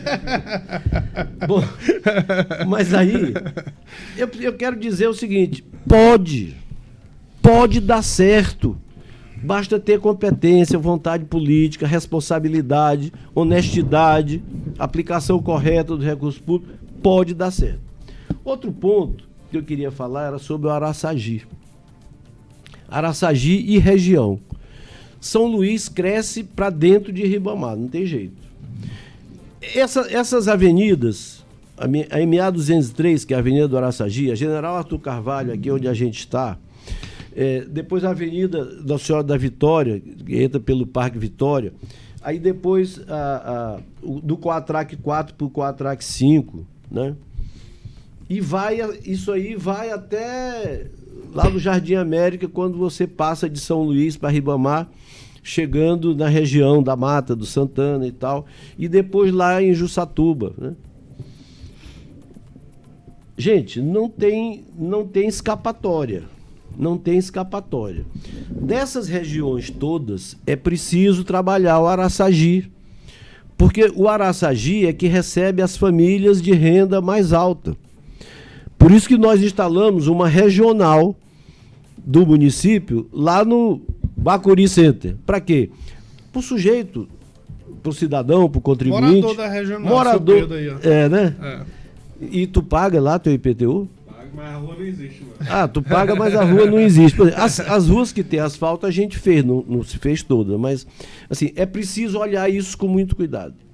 É preciso olhar isso com muito cuidado. O Araçagi e região. Eu estou vendo aqui, Alto do Turu, outro dia eu recebi uma reclamação. Tem uma avenida asfaltada, foi aqui eu asfaltei. Tem uma escola, foi aqui eu fiz. E o escritório do prefeito fica lá, né? Ah, é? É, ali na praia do Araçagi. Ah, é? Não, o escritório Ele sai da Guiviné, da casa dele, e vai pro... Eu falei agora do Alto do Turu. Falei agora do Alto do Turu. da Araçagi. Na Vila Tamer, o asfalto foi aquele que eu fiz. A escola da Vila Tamer também. Parque Araçagi, o estado que está asfaltando agora. Então, assim, é preciso olhar com muito cuidado. Vila Alonso Costa. Tem uma escola Governador Eugênio Barros, que eu fiz. Tem uma unidade básica de saúde, que eu fiz. Tem o asfalto nas ruas, que eu fiz. Tem água, que eu coloquei. Tem energia, que eu coloquei, do programa Viva a Luz. Tem iluminação pública, que a gente colocou. Então, essas coisas não podem parar. A cidade está crescendo e as soluções têm que crescer também. E, por último, é uma questão histórica. Outro dia eu assisti, fiquei triste também pelo desconhecimento. Uma repórter perguntou: e qual é a situação daquela área do povoado Engenho, dos índios Tremembé? E o cidadão respondeu: e tem índio Tremembé? Bora estudar história. Ó, para quem não sabe... Toda entrevista é um show, né? Para quem não sabe, Matias, ó, os Tupinambás... Os Tupinambás ocuparam a área em frente ao polo agrícola do Itapari, os Tupinambás. Os índios Gamela, a área de Panacoatira, tem até a história do cacique, que eu não vou contar. Os índios Gamela e Panacoatira, em São José dos Índios, que é chamado de Lugar dos Índios. Tá?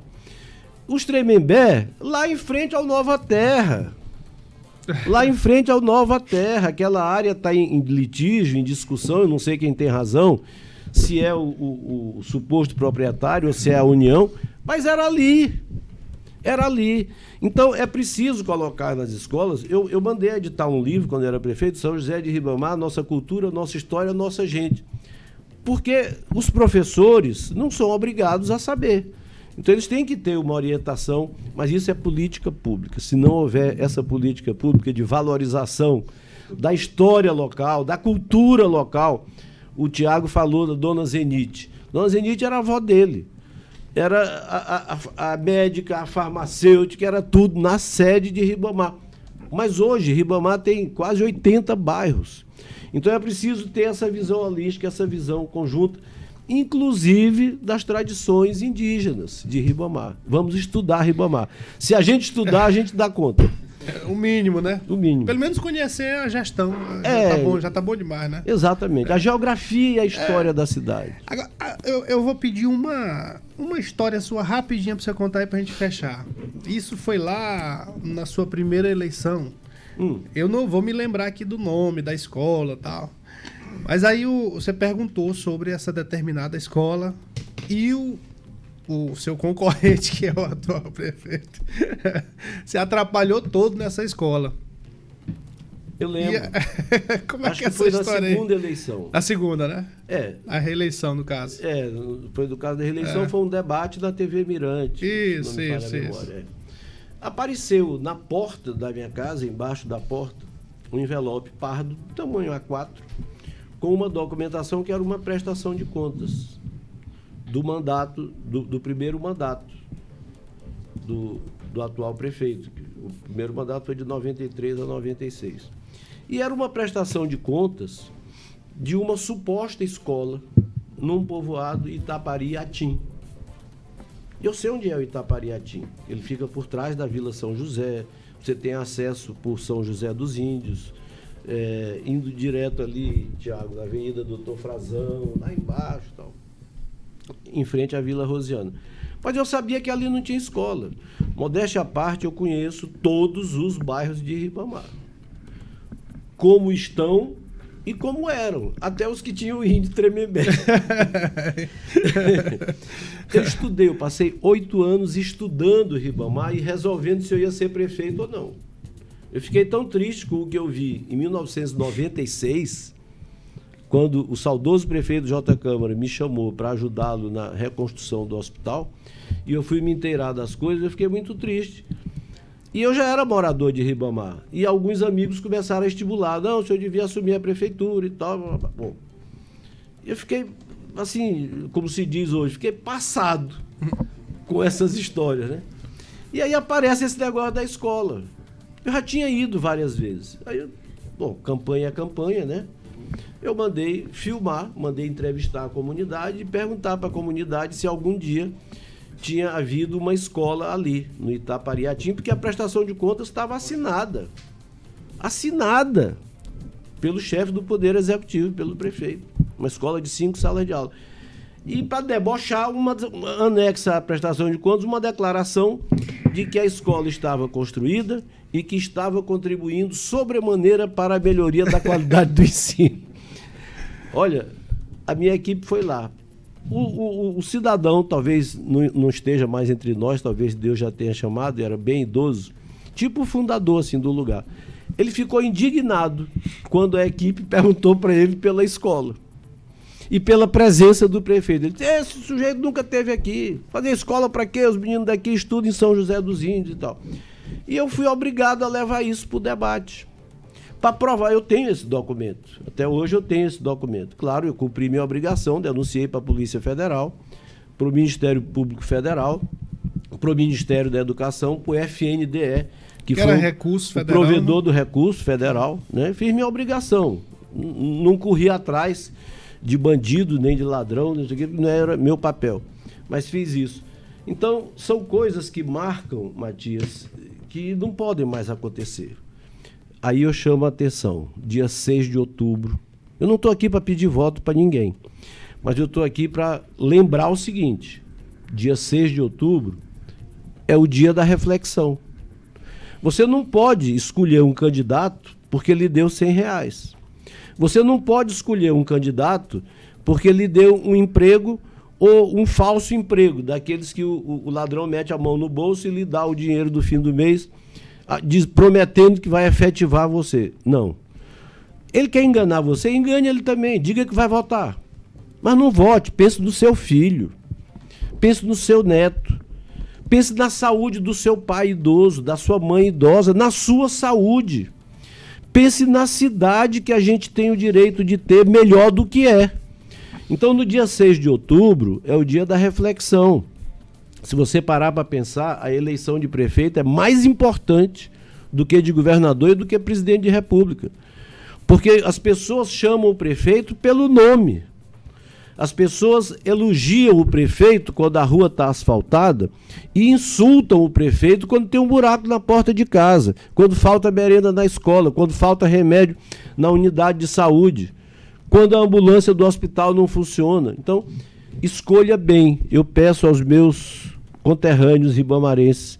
Eu não nasci em Ribamar, já expliquei. Aquela história também foi desmoralizada num debate. O sujeito dizia que era ribamarense e eu provei que não era, né? Anilense, aqui do bairro do Anil. Mas pense bem. Eu acho o seguinte: não é porque eu já estou acostumado, eu vou repetir. Não. A possibilidade de mudar é o dia 6 de outubro. Não se conforme. Não sei o que, mas está mais ou menos. Não, mais ou menos não. Exija que seja o melhor. Exija que seja o melhor. No dia 6 de outubro você tem direito de sonhar com o melhor. Se não der certo, daqui a 4 anos você muda de novo. Mas não se conforme com a situação como está. Se você tiver uma queixa... Outra coisa, segurança. Gente, guarda municipal tem que ser parceiro de polícia militar. Nós não podemos viver numa situação de insegurança. Cadê as unidades de apoio à segurança pública que eu fiz? Funcionava guarda municipal, polícia militar e bombeiro, feriado, dia santo, nas praias. Aqui no Parque Vitória tinha uma. Aqui no Miritinho eu tinha outra. Antiga unidade básica de saúde. Cadê? Eu estruturei a guarda municipal. Eu fiz o treinamento para que eles pudessem portar arma de fogo. Fiz o convênio com a Polícia Federal. Cadê isso, minha gente?